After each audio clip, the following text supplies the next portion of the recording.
यह दुनिया एक अजीब नर्क बन गई है जो ऐसे राक्षसों से भरी है जिन पर सामान्य हथियारों का कोई असर नहीं होता। मानवता के लिए एकमात्र आशा कुछ चुनिंदा लोग हैं जिनके पास महाशक्तियां हैं। उनमें सबसे मजबूत हमारा MC-K था, लेकिन वह भी सर्वशक्तिमान नहीं है। और जब एक संगठन ने उसे धोखा दिया और दर्जनों राक्षसों के साथ फंसा दिया तो वह मर गया। सौभाग्य से वह प्रलय से पहले के समय में वापस चला गया। उसका पुनर्जन्म एक शिशु के शरीर में हुआ जिसमें उसे राक्षसों का ज्ञान और उसकी मुख्य शक्ति बरकरार रही, जो उसे उन राक्षसों की शक्तियों और क्षमताओं को अवशोषित करने की अनुमति देती है जिन्हें वह मारता है। आसपास और अधिक सावधानी से देखने के बाद उसे पता चलता है कि वह किसी तरह एक बच्चा बन गया है। जैसे ही वह यह समझने की कोशिश कर रहा है कि आखिर क्या हो रहा है, एक चप्पल वाला पैर उसके कमरे में आता है कि तुरंत सतर्क हो जाता है, अपनी चारपाई के कोने में चला जाता है क्योंकि अजीब व्यक्ति उस पर छा जाता है। उसका दिमाग अलग अलग विचारों से भरा हुआ है क्योंकि वह यह समझने की कोशिश कर रहा है कि यह व्यक्ति कौन है और क्या वे संगठन से हैं। लेकिन फिर महिला एक प्यार भरे अंदाज में नीचे झुकती है और उसे अचन कहकर पुकारती है। ऐसा लगता है कि यह अजीब महिला उसकी मां है और वह यह महसूस करने के बाद उसे देखने आई थी कि वह जाग गया है। महिला यह महसूस करने के बाद खाना बनाने वापस चली जाती है कि वह ठीक है और के जो अब अचन है आसपास देखने के लिए एक पल लेता है। सब कुछ शांतिपूर्ण और साफ सुथरा दिख रहा है, उस दुनिया के विपरीत जिसकी उसे आदत है। टीवी चालू है और वह घर के बाहर लोगों के घूमने की आवाज सुन सकता है। ऐसा भी नहीं लगता कि बाहर कोई राक्षस हैं। यह स्पष्ट रूप से शांति का युग है और उसके लिए अचानक खुद को एक बच्चे के रूप में यहां पाना, इसका मतलब है कि उसका पुनर्जन्म हुआ होगा। वह अब एक दूसरी दुनिया में है जहां आपदा नहीं आई थी और इससे भी महत्वपूर्ण बात यह है कि यहां कोई संगठन नहीं है। इसका मतलब है कि बहुत लंबे समय के बाद पहली बार अचन को आजादी का स्वाद मिलने वाला है। अपने जीवन में जो कुछ भी उसने सहा है उसके बावजूद भाग्य के देवता ने उसे नहीं छोड़ा है। इस दिन को हमेशा नई शुरुआत के दिन के रूप में याद किया जाएगा। वह निकटतम कैलेंडर पर एक नजर डालता है और देखता है कि वर्ष 2020 है, जिसका अर्थ है कि वह बड़ी तबाही से पहले जागा था। यह अच्छा नहीं है क्योंकि वह अपने वर्तमान बच्चे के शरीर से कुछ भी नहीं कर सकता है।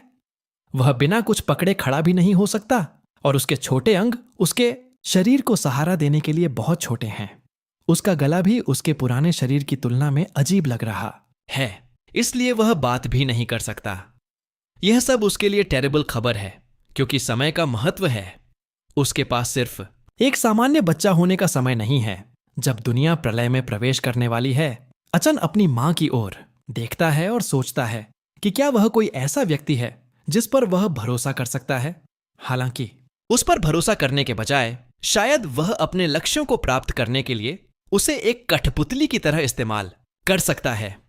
उसे किसी न किसी काम के लिए अच्छा होना चाहिए, भले ही वह बहुत भरोसेमंद न लगे, लेकिन वह एकमात्र वयस्क है जिस तक उसकी पहुंच हो सकती है। वह सोचता है कि क्या वह कम से कम लचीली है, लेकिन शेल्फ से कई बक्से गिरने के लिए यह साबित करने के लिए पर्याप्त है कि ऐसा नहीं है। वह अपने हाथों से भी अच्छी नहीं है क्योंकि खाना बनाते समय वह एक कटोरे में असंभव रूप से ऊंची मात्रा में आटा डाल देती है। न ही वह खाना बनाने में अच्छी है और नाश्ता बनाने की कोशिश करते हुए उसने लगभग घर जला दिया था। यह स्पष्ट है कि वह कुछ भी नहीं कर सकती, लेकिन वह कम से कम अपने बच्चे की देखभाल करने की पूरी कोशिश करती है, भले ही उसके बाल पहले लगी आग से जले हुए हों। पहले से ही ऐसा लग रहा है जैसे दुनिया का अंत हो गया है और उसके नए जीवन का भविष्य रफ दिख रहा है। डोरबेल बजती है और उसकी मां दरवाजा खोलने जाती है और हाल ही में आया एक पैकेज लेती है। हालांकि दरवाजा खोलने से पहले उसे अपना बटुआ ढूंढना होगा ताकि वह डिलीवरी के लिए भुगतान कर सके। जैसे ही वह अपना बटुआ खोजने निकलती है, अचन को पिछली बार याद करने की कोशिश करता है जब उसने वह शब्द सुना था। पिछली बार जब उसे पैकेज के बारे में सुना याद है, तब डिलीवरी वर्कर बहुत सारे लोगों से मिलने के लिए पैकेज ले जाते थे। वे डिलीवरी वर्कर भी संक्रमित थे और यह एक भयानक स्थिति में बदल गया था। जैसे ही वह स्थिति को समझना शुरू करता है और उस पैकेज डिलीवरी का वास्तव में क्या मतलब हो सकता है? दरवाजा धीरे धीरे खुलता है और दूसरी तरफ से एक भयानक आवाज आती है जो उसे पैकेज लेने के लिए कहती है। जैसे ही दरवाजा पूरी तरह से खुलता है, यह वही होता है जिसकी उसने भविष्यवाणी की थी। दूसरी तरफ वाला व्यक्ति संक्रमित है और वे एक डिलीवरी मॉन्स्टर में बदल गए हैं। हचोन डर नहीं सकता और अपने बच्चे के शरीर के साथ भी उसे खुद का बचाव करने के लिए कुछ ढूंढना होगा। उसके लिए एकमात्र उपलब्ध चीज उसकी मां द्वारा दी गई बेबी बोतल और एक तकिया भी है। वह तकिया पकड़ता है और उसे जमीन पर फेंकता है जब अचानक राक्षस सीधे उसके सिर पर हमला करता है। शक्तिशाली विस्फोट क्रिब को काट देता है और हचोन अपनी बोतल पकड़ लेता है इससे पहले कि वह क्राइब से तेजी से बच जाए और उस तकिए पर गिर जाए जिसे उसने पहले जमीन पर फेंका था। यह कहने की जरूरत नहीं है कि अगर ऐसा विस्फोट उसे छूता है तो वह निश्चित रूप से मर जाएगा। सौभाग्य से उसे अपने पिछले जीवन से राक्षसों से लड़ने का पर्याप्त अनुभव है और उस अनुभव से वह जानता है कि वह अपने वर्तमान प्रतिद्वंद्वी को किसी भी तरह से नहीं हरा सकता है। यह एक प्रवर्धित राक्षस जैसा दिखता है और इसके ऊपर उसके सिर पर टेंटिकल्स और भी खतरनाक लगते हैं। लेकिन एक और बात जो वह जानता है वह यह है कि ऐसे मजबूत राक्षस टाइट टर्न्स बनाने में टेरेबल होते हैं। वह अपनी बोतल को राक्षसों के नीचे हल्के से फेंकता है और वह उसकी ओर भागते हुए उस पर ठोकर खा जाता है। उसके सिर के ऊपर से उड़ता हुआ और खिड़की से टूटता हुआ बाहर निकल जाता है। पहली बार अचन वास्तव में अपने पिछले जीवन में लड़ी गई सभी क्रूर लड़ाइयों के लिए आभारी है। जैसे ही वह अपनी जीत का जश्न मना रहा है, उसकी पीठ से एक पूंछ निकलती है और राक्षस के पीछे खिड़की से बाहर निकल जाती है। यह सड़क पर पड़े मृत शरीर तक पहुंचती है और एक जीवित प्राणी की तरह राक्षस कोर को खा जाती है। अचन पूंछ को पकड़ता है और उसे देखता है जैसे वह राक्षस कोर को चबाता है। वह इससे परिचित है क्योंकि यह वही क्षमता है जो उसके पिछले जीवन में थी, मेढक की पूंछ। यह एक शक्तिशाली क्षमता है, लेकिन उसे कोई अंदाजा नहीं है कि पुनर्जन्म के बाद भी उसके पास यह क्यों है। बड़ी तबाही 4 साल बाद होने वाली है और कि अपने पिछले जीवन में उसके 3 साल बाद पैदा हुआ था। उसे नहीं पता कि क्या हो रहा है, लेकिन उसे यह क्षमता कहीं से भी मिलने के लिए अविश्वसनीय रूप से भाग्यशाली है। अपने पिछले जीवन में उसे यह क्षमता एक राक्षस के कोर को अवशोषित करने के बाद मिली थी, जिसमें कोयोटी टेल भी थी। एक और फॉर्चुनेट बात यह है कि जो व्यक्ति जितनी कम उम्र में अपनी शक्ति को सक्रिय करता है, वह उतनी ही मजबूत निकलेगी। इसे आजमाने के लिए वह अपने हाथ को एक तेज ब्लेड में बदल देता है और उसका उपयोग अपने क्रिब पर हमला करने के लिए करता है। उसे तुरंत मोड़ देता है। अपने पिछले जीवन में वह 7 साल की उम्र में एस क्लास के रूप में जागृत हुआ था, लेकिन चूंकि उसके पास एक शिशु के रूप में यह शक्ति है, तो वह इस बार पौराणिक ट्रिप एस रैंक बन जाएगा। यह धन, प्रसिद्धि और सुंदर महिलाओं के लिए उसका टिकट है। उस स्थिति में उसे इस घर में रहने और एक क्लूलेस बच्चे की भूमिका निभाने की जरूरत नहीं है। जैसे ही वह अपने नए जीवन की शुरुआत करने के लिए रेंगता है, वह क्रिब जिसे उसने पहले मोड़ा था गिरने लगता है और उसका निशाना सीधे उसके ऊपर है। अचन रास्ते से हटने की कोशिश करता है, लेकिन उसका शरीर हार मान लेता है और वह हिलने में असमर्थ रह जाता है। धातु का क्रिब आखिरकार टूट जाता है और एक तरफ गिरने लगता है और आखिरी चीज जो वह अपनी आंखें बंद करते हुए देखता है, वह उसकी मां है जो बेसब्री से उसकी ओर दौड़ रही है। जैसे ही क्रिब गिरता है, उसे अपने पिछले जीवन और अपने निर्दयी गुरु की याद आती है, जिसने उसे कई भयानक परीक्षणों से गुजारा था। उस आदमी ने उसे कुत्ते का खाना खाने जैसे डिस्गस्टिंग काम करने के लिए मजबूर किया ताकि वह जीवित रह सके। ऐसी चीजें यह साबित करने के लिए थीं कि वह वास्तव में संगठन का कुत्ता ही है। होन अपने दांत पीसता है, इस बात पर एंग्री है कि उसे संगठन का कुत्ता कहा जाता है। वह धीरे धीरे जागता है क्योंकि सूरज उसके चेहरे पर चमकने लगता है। ऐसा लगता है कि राक्षस को हराने के बाद वह बेहोश हो गया था। वह धीरे धीरे खुद को ऊपर उठाता है और अपनी मां को पास बैठे हुए एक किताब में लिखते हुए देखता है। ऐसा लगता है कि वह उसे बचाने में कामयाब रही, लेकिन अब सवाल यह है कि वह पहली जगह बेहोश क्यों हुआ। ऐसा लगता है कि उसकी क्षमता की शक्ति उसके शरीर के लिए बहुत अधिक है। उसने इसका उपयोग केवल 30 सेकंड के लिए किया था और फिर भी इसने उसे पूरी तरह से थका दिया और उसे पूरी तरह से रक्षाहीन छोड़ दिया। फिलहाल उसे मजबूत होने की जरूरत है अगर वह अपनी शक्तियों को फिर से संभालने में सक्षम होना चाहता है। जैसे ही वह उस बारे में सोच रहा है, उसे अपनी मां के रोने की आवाज सुनाई देती है। वह उस किताब पर एक नजर डालता है जिसे वह पढ़ रही है और यह स्टिकी नोट्स से ढकी हुई है। पृष्ठ पर वह लिखती है कि उसने अपना खजाना लगभग खो दिया था। ऐसा लगता है कि वह उसके बारे में बात कर रही है। उसकी पीठ पर एक बुरा ब्रूज भी है और यह संभावना है कि उसे बचाने से ब्रूज मिला होगा। उसके पिछले जीवन की मां उसे तुरंत लाभ के लिए संगठन को खुशी खुशी बेच देती और फिर भी इस महिला ने उसे बचाने के लिए खुद को जोखिम में डाला। वह उसे सांत्वना देने के लिए अपने छोटे हाथों में से एक को बढ़ाता है और जैसे ही वह उसे छूती है, वह उसे गले लगाने के लिए हाथ बढ़ाती है और कसकर पकड़ लेती है। ऐसा लगता है कि यह महिला उससे अलग है और यह उसे कुछ समय के लिए उसके साथ रहने का फैसला कराता है। फिर भी अभी भी ज्यादा समय नहीं है और 1 हफ्ते से भी कम समय में दुनिया बदल जाएगी। अगला राक्षस पहले से ही रास्ते में होना चाहिए और अगर वह अपने नए घर की रक्षा करना चाहता है तो उसे 30 सेकंड से अधिक समय तक लड़ने में सक्षम होना होगा। उनके अपार्टमेंट के बाहर एक खिड़की साफ करने वाला दर्द में कांपता है क्योंकि उसकी आंखों, मुंह और नाक से नीली कीचड़ निकलती है। नीली कीचड़ नीचे फिसलती है और उसके नीचे की नाली के पाइपों में प्रवेश करती है, कहीं खास जगह पर जा रही है। जब होन अपने अगले कदमों पर विचार कर रहा होता है तो उसकी मां उसके पास एक लाल कंबल से ढकी हुई कोई चीज लाती है। वह कंबल हटाती है ताकि उसके लिए पिंजरे में एक कुत्ता दिखे। उसे पड़ोसी से कुत्ता मिला ताकि उसके पास एक साथी हो। अचन को अपने पिछले जीवन का कुत्ता याद है। यह एक भयंकर म्यूट था और उसने कभी नहीं सोचा था कि वह उसे इस जीवन में फिर से देखेगा। इसके ऊपर कुत्ता एक बच्चे के खेल के साथी के लिए बहुत बड़ा है। हालांकि यह होन के लिए एक अच्छी बात साबित हो सकती है।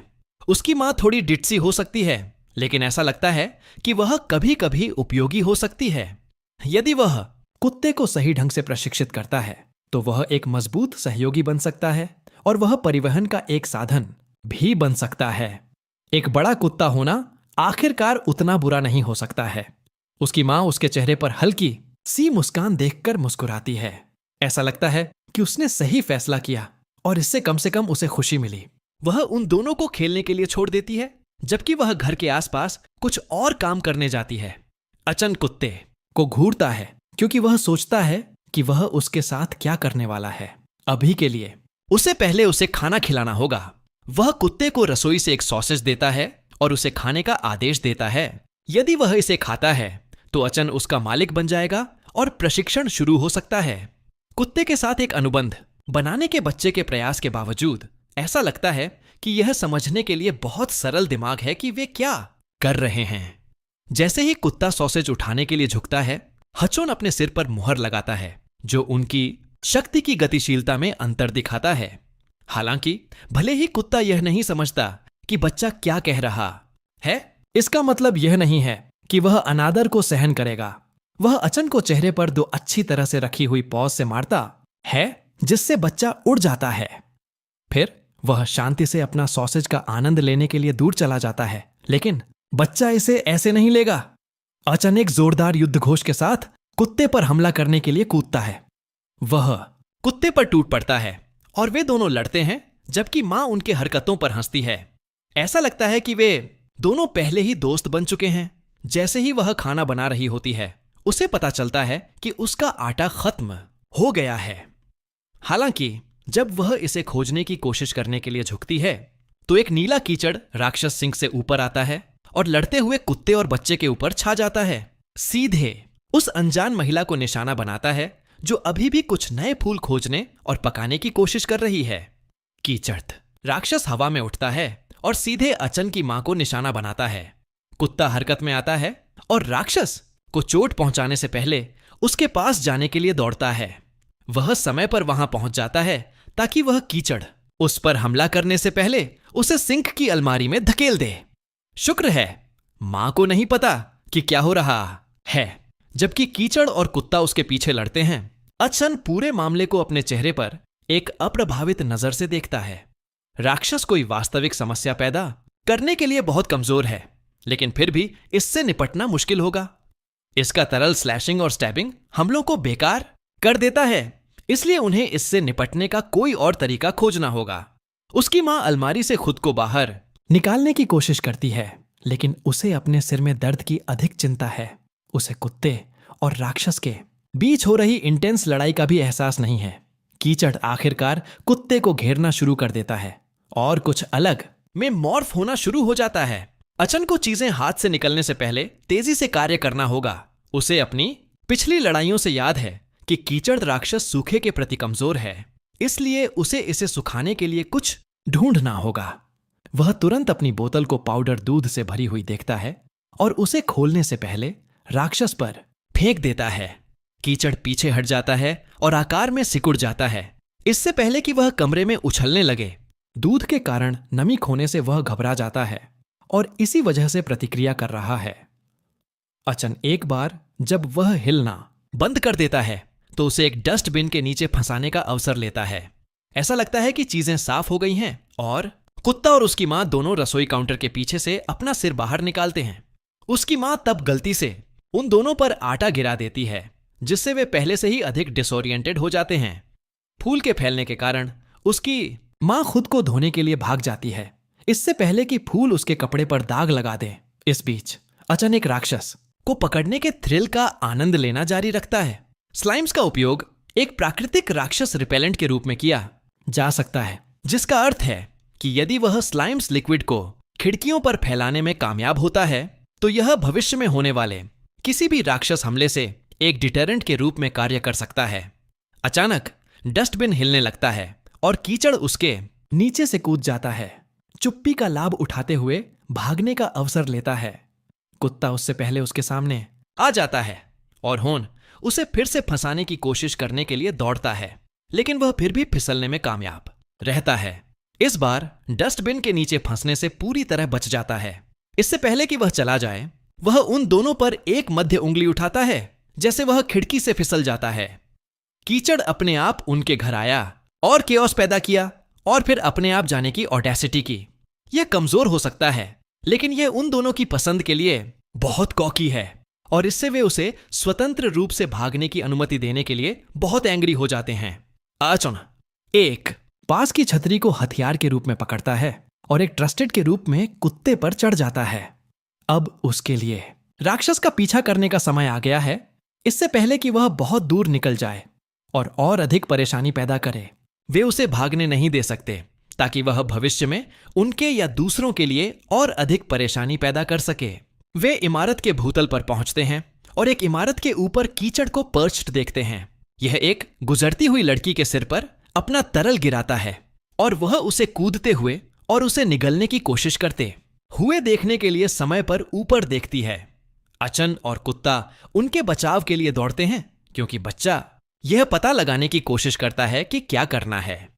यदि वह अपनी खुद की ताकत का उपयोग करता है तो वह निश्चित रूप से कीचड़ के खिलाफ टिक नहीं पाएगा, लेकिन अगर वे राक्षस को लड़की पर स्वतंत्र रूप से फीड करने देते हैं तो जगह खून का समुद्र बन जाएगी। इस तरह का दृश्य अचन ने अपने पिछले जीवन में काफी देखा है। कुत्ता लड़की तक समय पर पहुंचने के लिए पर्याप्त तेज है और उसके ऊपर कूदता है, जबकि अचन छतरी खोलता है और कीचड़ की बारिश को लड़की को मारने से पहले रोक देता है। कीचड़ नहीं रुकता और छतरी से कूद जाता है। इस बार सीधे कुत्ते और बच्चे पर हमला करने का लक्ष्य है। चूंकि अचन अपनी शक्तियों का उपयोग केवल थोड़े समय के लिए कर सकता है, उसके पास राक्षस को तुरंत खत्म करने के लिए एक शॉट है। वह अपनी शक्तियों के साथ एक एनहांस्ड पंच मारता है, राक्षस को तुरंत उड़ा देता है और उसे नष्ट कर देता है। कीचड़ फट जाता है और क्षेत्र में बारिश करता है, पूरी तरह से पराजित हो जाता है, जबकि अचन और कुत्ता छोटी लड़ाई के बाद विजयी खड़े होते हैं। शुक्र है वह लड़की को कीचड़ का भोजन बनने से पहले बचाने के लिए समय पर था, लेकिन उसने उसे अपनी शक्तियों का उपयोग करते हुए भी देखा और वह डर गई दिखती है। एक पल भी बर्बाद किए बिना लड़की बिना पीछे देखे सड़क पर दौड़ने लगती है। यह समझ में आता है कि वह भाग गई, उस दृश्य को देखते हुए जो उसने अब भी देखा था अधिक कठिन बात यह सोचना है कि इस गड़बड़ी को साफ करने में उसे कितना समय लगेगा। उसकी पूंछ उसके डायपर से बाहर आती है और सड़क पर बिखरे हुए कीचड़ को अवशोषित करने के लिए जाती है। ऐसा लगता है कि पूंछ में दूसरे राक्षस की क्षमता को अवशोषित करने की शक्ति है। अपने पिछले जीवन में के लिए एक नई क्षमता को अवशोषित करने का एकमात्र तरीका यह था कि वह इसे पिछली क्षमता से बदल दे। हालांकि अब पूंछ तेजी से सभी बिखरे हुए कीचड़ तरल को खा रही है और शक्ति को अपनी बना रही है। वह अपने हाथ में एक स्लाइम बॉल बनाकर शक्ति का परीक्षण करता है और यह वास्तव में ऐसा लगता है कि दोनों शक्तियां सह अस्तित्व में हैं। अपने पिछले जीवन में के ने यह सुनिश्चित करने के लिए अपनी पूरी कोशिश की कि वह यथासंभव कम क्षमताओं को बदले ताकि वह संगठन द्वारा पकड़ा न जाए। अंत में यही उसका पतन हुआ। लेकिन इससे यह नहीं बदलता कि यह कितना अजीब है कि ताओ की कहानी किसी तरह अपने आप विकसित हो गई। यह सबसे अधिक संभावना उसकी उम्र के कारण हो सकता है। एक व्यक्ति की उम्र जितनी कम होती है जब वे क्षमताओं को विकसित करना शुरू करते हैं, उतनी ही मजबूत क्षमता की शक्ति होती है और व्यक्ति इसे उतनी ही तेजी से अनुकूलित कर पाता है कि 10 साल की उम्र में क्षमताओं के लिए एक एलिजिबल उपयोगकर्ता बन गया। लेकिन उससे छोटे सभी लोग मर गए। अधिकांश बच्चे राक्षस विषाक्त पदार्थों से बच नहीं पाते हैं और वे सभी जैसे ही वे इसके संपर्क में आते थे मर जाते थे। लेकिन अब के अपने पिछले जीवन के किसी भी अन्य संभावित उम्मीदवारों से भी छोटा है, जिसका अर्थ है कि उसकी वृद्धि क्षमता अकल्पनीय है। जब वह चीजों को करने के तरीके के बारे में सोच रहा था तो कुत्ता उसे सुरक्षित घर वापस ले आया। वह अपने विश्वसनीय घोड़े की पीठ से कूदता है और अपने नए स्लाइम पावर्स का उपयोग क्षेत्र को कोट करने के लिए करता है। यह सुनिश्चित करता है कि कोई भी राक्षस अब उसके घर नहीं आएगा। लेकिन सिर्फ ऐसा करने से ही उसकी सारी ऊर्जा खत्म हो गई है और उसे थका दिया है। नई क्षमताओं को प्राप्त करने या अपनी वर्तमान क्षमता के अनुकूल होने के बारे में सोचने का कोई फायदा नहीं है, क्योंकि उसकी सहन शक्ति इतनी कम है कि वह शक्तियों के साथ कुछ भी नहीं कर सकता है। हालांकि उसे संभावित भविष्य के बारे में ज्यादा चिंता करने की जरूरत नहीं है, क्योंकि राक्षस अब उसकी स्लाइम बैरियर के कारण उन्हें परेशान करने नहीं आएंगे। अचन थकावट से फर्श पर गिर जाता है और कुत्ता उसके पास अपनी आंखों में एक मेनेसिंग लुक के साथ आता है। ऐसा लगता है कि कुत्ते के लिए उस पहले हुए अपमान का बदला लेने का समय आ गया है। कुत्ता नीचे झुकता है और अचन को उसकी शर्ट के स्क्रफ से उठाता है और एक पल के लिए बच्चा सोचता है कि उसे कुत्ते का भोजन बनाया जाने वाला है। अपार्टमेंट में वापस उसकी मां स्नान से बाहर आती है, जो पहले गिरा हुआ फूल था उससे पूरी तरह साफ हो गई है। वह अपने बेटे को देखने के लिए लिविंग रूम में जाती है और उसे फर्श पर कुत्ते के साथ स्नगल करते हुए देखती है। ऐसा लग सकता है कि वे स्नगल कर रहे हैं, लेकिन अचन अपने ऊपर कुत्ते के वजन के खिलाफ फियर्सली संघर्ष कर रहा है। घंटे बीत जाते हैं और बच्चा अपने फ्लफी प्रिजन से खुद को मुक्त करने में सक्षम हो जाता है ताकि अपार्टमेंट की रक्षा पर काम कर सके। वह खिड़कियों और वेंट्स और ड्रेनेज पाइप्स को विशेष कीचड़ से कोट करने में कामयाब रहता है। अब भले ही घर पर कोई बड़ी आपदा आ जाए, वे कुछ समय के लिए सुरक्षित रहेंगे। यह सब करते हुए वह पूंछ की वर्तमान स्थिति का पता लगाने में सक्षम था। जाहिर है यह एक साथ 4 क्षमताओं तक स्टॉक कर सकता है, अपने पिछले जीवन के विपरीत जहां उसे एक को दूसरे के लिए बदलना पड़ता था। अभी वह कॉयोटी टेल और अपनी स्लाइम पावर्स दोनों का उपयोग कर सकता है, लेकिन केवल आधे मिनट के लिए। एक बड़ी आपदा के लिए तैयार होने के लिए उसे अन्य चीजें करने की आवश्यकता होगी। प्रलय में किसी भी उत्तरजीवी को सबसे पहली चीजों में से एक आपूर्ति है। आपदा के बाद मौत का सबसे बड़ा कारण राक्षस भी नहीं थे। यह बाधित लॉजिस्टिक्स के कारण हुई भुखमरी थी, जिसके कारण अंततः आपूर्ति के लिए डेस्परेट स्क्रैम्बल हुआ। यदि कोई व्यक्ति शुरुआत में ही आपूर्ति का भंडार करने में कामयाब रहता है और संघर्ष से पूरी तरह से बचता है, तो वह व्यक्ति अनुयायी भी बना सकता है और आपदा के सबसे खतरनाक हिस्सों के दौरान लोगों को अपने पक्ष में रख सकता है। अचन को इसे जल्द से जल्द तैयार करने की आवश्यकता होगी, लेकिन एक बच्चे के रूप में वह जो कर सकता है उसकी एक सीमा है। सुपरमार्केट भीड़भाड़ वाले हैं और अंततः जगहें राक्षसों से भर जाएंगी। यदि एक भी व्यक्ति संक्रमित हो जाता है तो बीमारी तेजी से फैलेगी, जिससे धीमा होने की कोई उम्मीद नहीं होगी। अपने वर्तमान शरीर के साथ अचन निश्चित रूप से अकेले एक बड़े झुंड को संभालने में सक्षम नहीं होगा। लेकिन अभी ऐसी कई जगहें भी नहीं हैं जहां से वह आपूर्ति प्राप्त कर सके।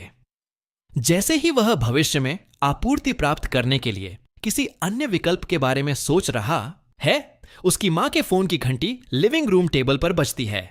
वह यह देखने जाता है कि यह कौन है और लैंडलॉर्ड के समूह चैट से संदेश आते हुए देखता है।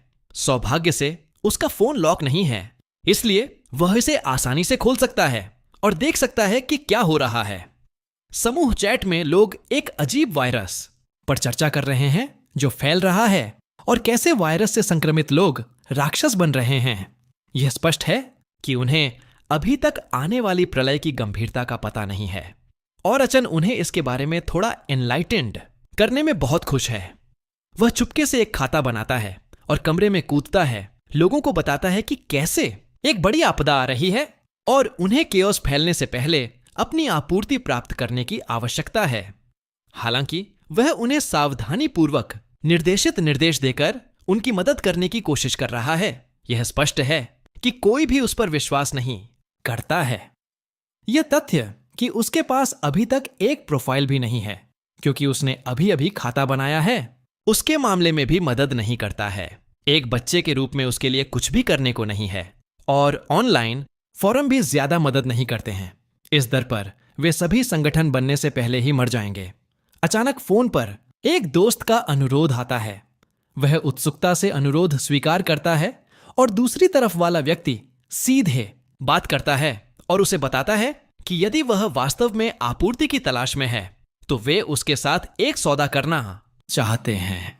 व्यक्ति का उपयोगकर्ता नाम हॉट है और यह बच्चे को परिचित लगता है। यह उसी महिला का नाम था जो संगठन के लिए काम करती थी, जिसका नाम हॉट भी था। उसका अनुमान सही है और स्क्रीन के दूसरी तरफ वाला व्यक्ति वास्तव में वही हॉट है जिसके बारे में वह सोच रहा है। वह कंप्यूटर और गैजेट से भरे कमरे में कुर्सी से टिकी हुई है जबकि उसे टेक्स्ट कर रही है। ऐसा लगता है कि उसके लिए चीजें बहुत दिलचस्प होने वाली हैं। यह स्पष्ट है कि वह जिससे बात कर रही है वह एक बहुत ही कॉशियस व्यक्ति है। हालांकि किसी भी प्रकार का सौदा करने से पहले वे उसकी योजना सुनना चाहते हैं। उनसे बात करना पहले से ही बहुत परेशानी भरा हो गया है और उन्होंने मुश्किल से एक दूसरे से कोई शब्द भी नहीं बोला है। तो वह सीधा होने का फैसला करती है और अपने सौदे को सील करने की उम्मीद में उसे एक प्रस्ताव देती है। वह उसे वह सारी आपूर्ति देने की पेशकश करती है जो वह चाहता है, चाहे वह भोजन, पानी, कवच या कुछ और हो जिसकी उन्हें आवश्यकता हो। एकमात्र चीज जिस पर वह कीमत लगाएगी वह कोई भी जानकारी है जिसकी उसे आवश्यकता है। वह 100 मिलियन येन के लिए है, लेकिन हॉट के लिए परिवहन भी एक समस्या है। इसीलिए वह उसे वह जानकारी देने की पेशकश करती है जिसकी उसे आवश्यकता है। यदि वह उसे एकत्र की गई आपूर्ति का 20% देता है तो उसकी आवाज का स्वर और 100 मिलियन येन की शुरुआती कीमत दोनों एक ग्रेड स्कूलर के लिए अधिक उपयुक्त लगती हैं। तार्किक रूप से देखते हुए इस बात की कोई संभावना नहीं है कि वह व्यक्ति जिससे वह बात कर रहा है वह हॉट नहीं है जिसे वह संगठन से याद करता है। वह उसके साथ संबंध बनाना जारी रखता है, सीधे उससे पूछता है कि उसे उसकी कही गई किसी भी बात पर भरोसा क्यों करना चाहिए। इसके ऊपर वह यह भी पूछता है कि उसे पहली जगह बातचीत के लिए सहमत क्यों होना चाहिए। वह उससे पूछता है कि क्या वह एक सहयोगी के बजाय दुश्मन बनने की उम्मीद कर रहा है। वह पसंद करेगी कि वे झगड़ने या एक दूसरे पर अविश्वास करने के बजाय घुल मिल जाएं।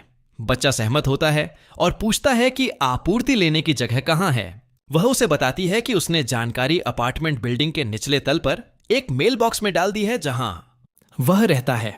संगठन अभी तक नहीं बना है, जिसका मतलब है कि हॉट अभी तक इसका कार्यकारी नहीं है और इसके बावजूद वह अभी भी एक खतरनाक महिला है जो अपने लाभ के लिए लोगों के साथ खिलवाड़ करने के लिए जानकारी का उपयोग करती है। एक बार जब वह अपने लक्ष्य पर अपनी नजरें गड़ा लेती है तो वह व्यक्ति का पूरी हद तक शोषण करने के लिए अपनी हर चाल का उपयोग करेगी जिसे वह जानता है। वह किसी ऐसे व्यक्ति के साथ घुलना मिलना नहीं चाहेगी जिससे उसने अभी अभी बात करना शुरू किया है। वह सिर्फ जानकारी को चारा बनाकर उसे जाल में फंसाना चाहती है। हालांकि इस बार अचन उसकी चालों से वाकिफ है और वह चीजों को भड़काने वाला होगा, न कि वह पहले आराम करता है और 2 घंटे सोता है। जब तक वह जागता है, उसकी पहले की खर्च हुई सहनशक्ति पूरी तरह से ठीक हो जाती है और वह जाकर अपनी आवश्यक जानकारी लेने के लिए तैयार होता है।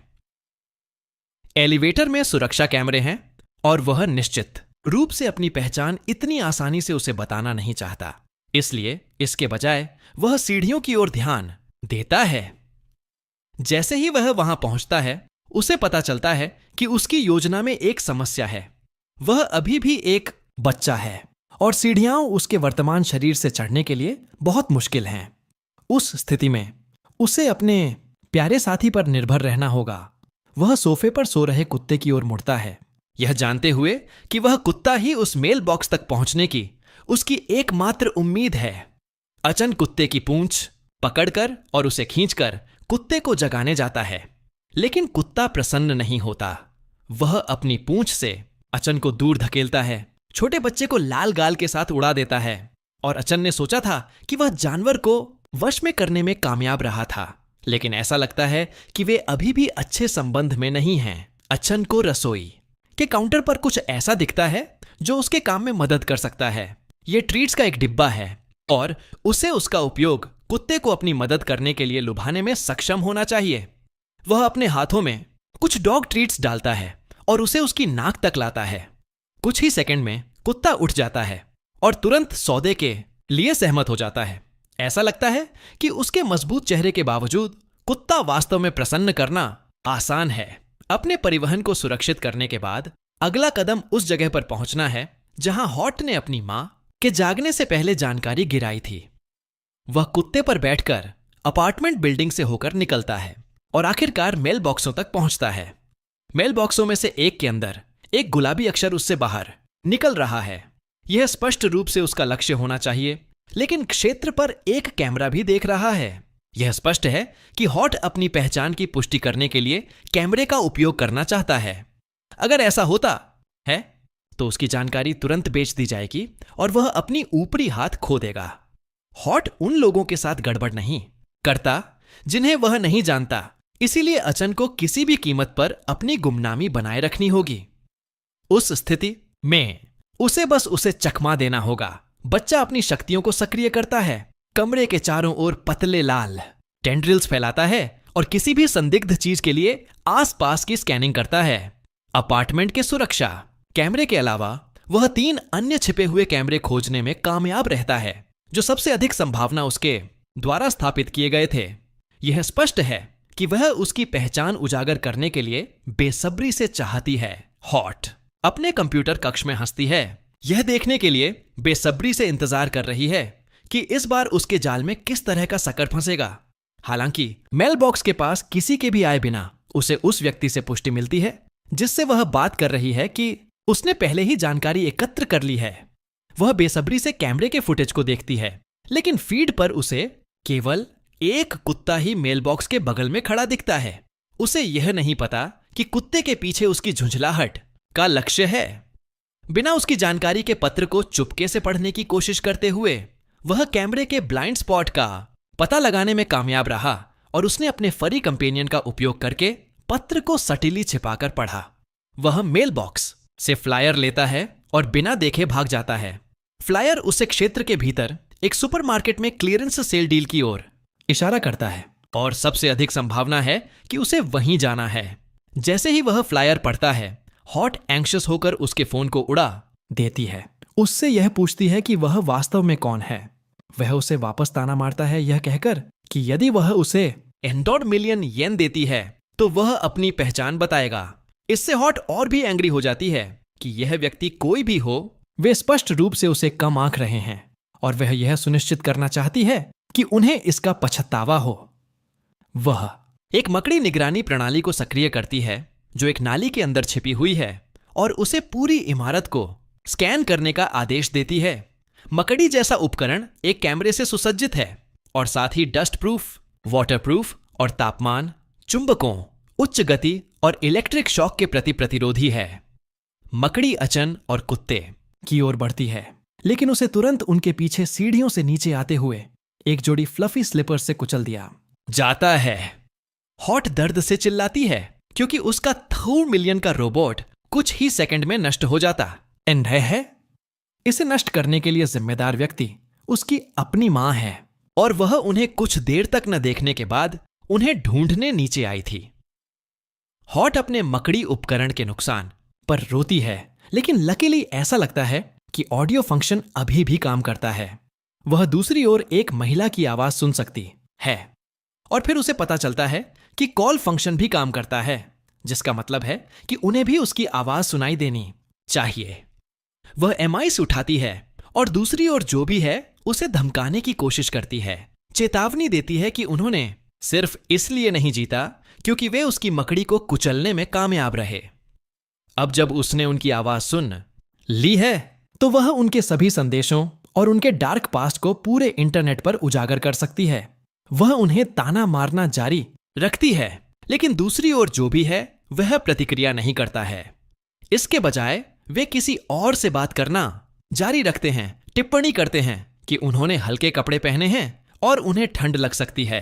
तभी हॉट को पता चलता है कि दूसरी ओर वाला व्यक्ति उसे सुन नहीं सकता है और वह पूरे समय खुद से बात कर रही थी। इसके ऊपर थोड़ा शोध करने के बाद अपने विशाल नेटवर्क और कनेक्शन के साथ भी उसे यह पता नहीं चल रहा है कि दूसरी ओर वाला व्यक्ति कौन है। वे जो भी हैं वे पूरी तरह से छिपे हुए हैं और उसे कोई अंदाजा नहीं है। इस बीच अचन को अपनी मां से अपार्टमेंट तक मुफ्त सवारी मिलती है। वह उसे खुद बाहर आने के लिए डांटती है और उसे बताती है कि यह कितना खतरनाक है। इस बीच यांत्रिक मकड़ी फर्श पर कुचली हुई पड़ी है और इसे केवल 4% क्षमता पर ही इस्तेमाल किया जा सकता है।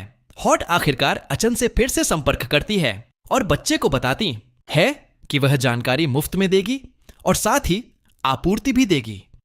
ऐसा लगता है कि उसने पहले ही हार मान ली है और यह लगभग निराशाजनक है कि उसने कितनी आसानी से हार मान ली। उसके द्वारा की गई सभी परेशानियों के बावजूद जब वे अपार्टमेंट लौटते हैं तो अचन को आश्चर्यजनक रूप से अपार्टमेंट से बाहर भागने के लिए छोड़ दिया जाता है। उसकी मां सोचती है कि कुत्ते ने खुद ही दरवाजा खोला और बच्चा बाद में क्रॉल्ड आउट हुआ, जबकि अभी भी आधा सोया हुआ था।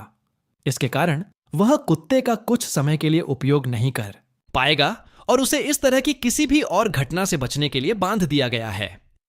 हॉट के अनुसार एक वेयरहाउस स्टाइल सुपरमार्केट जल्द ही खुलेगा, जिसका मतलब है कि वह उन्हें एक इन्वेंट्री से आपूर्ति देने जा रही है जो उसने दूसरों से चुराई थी।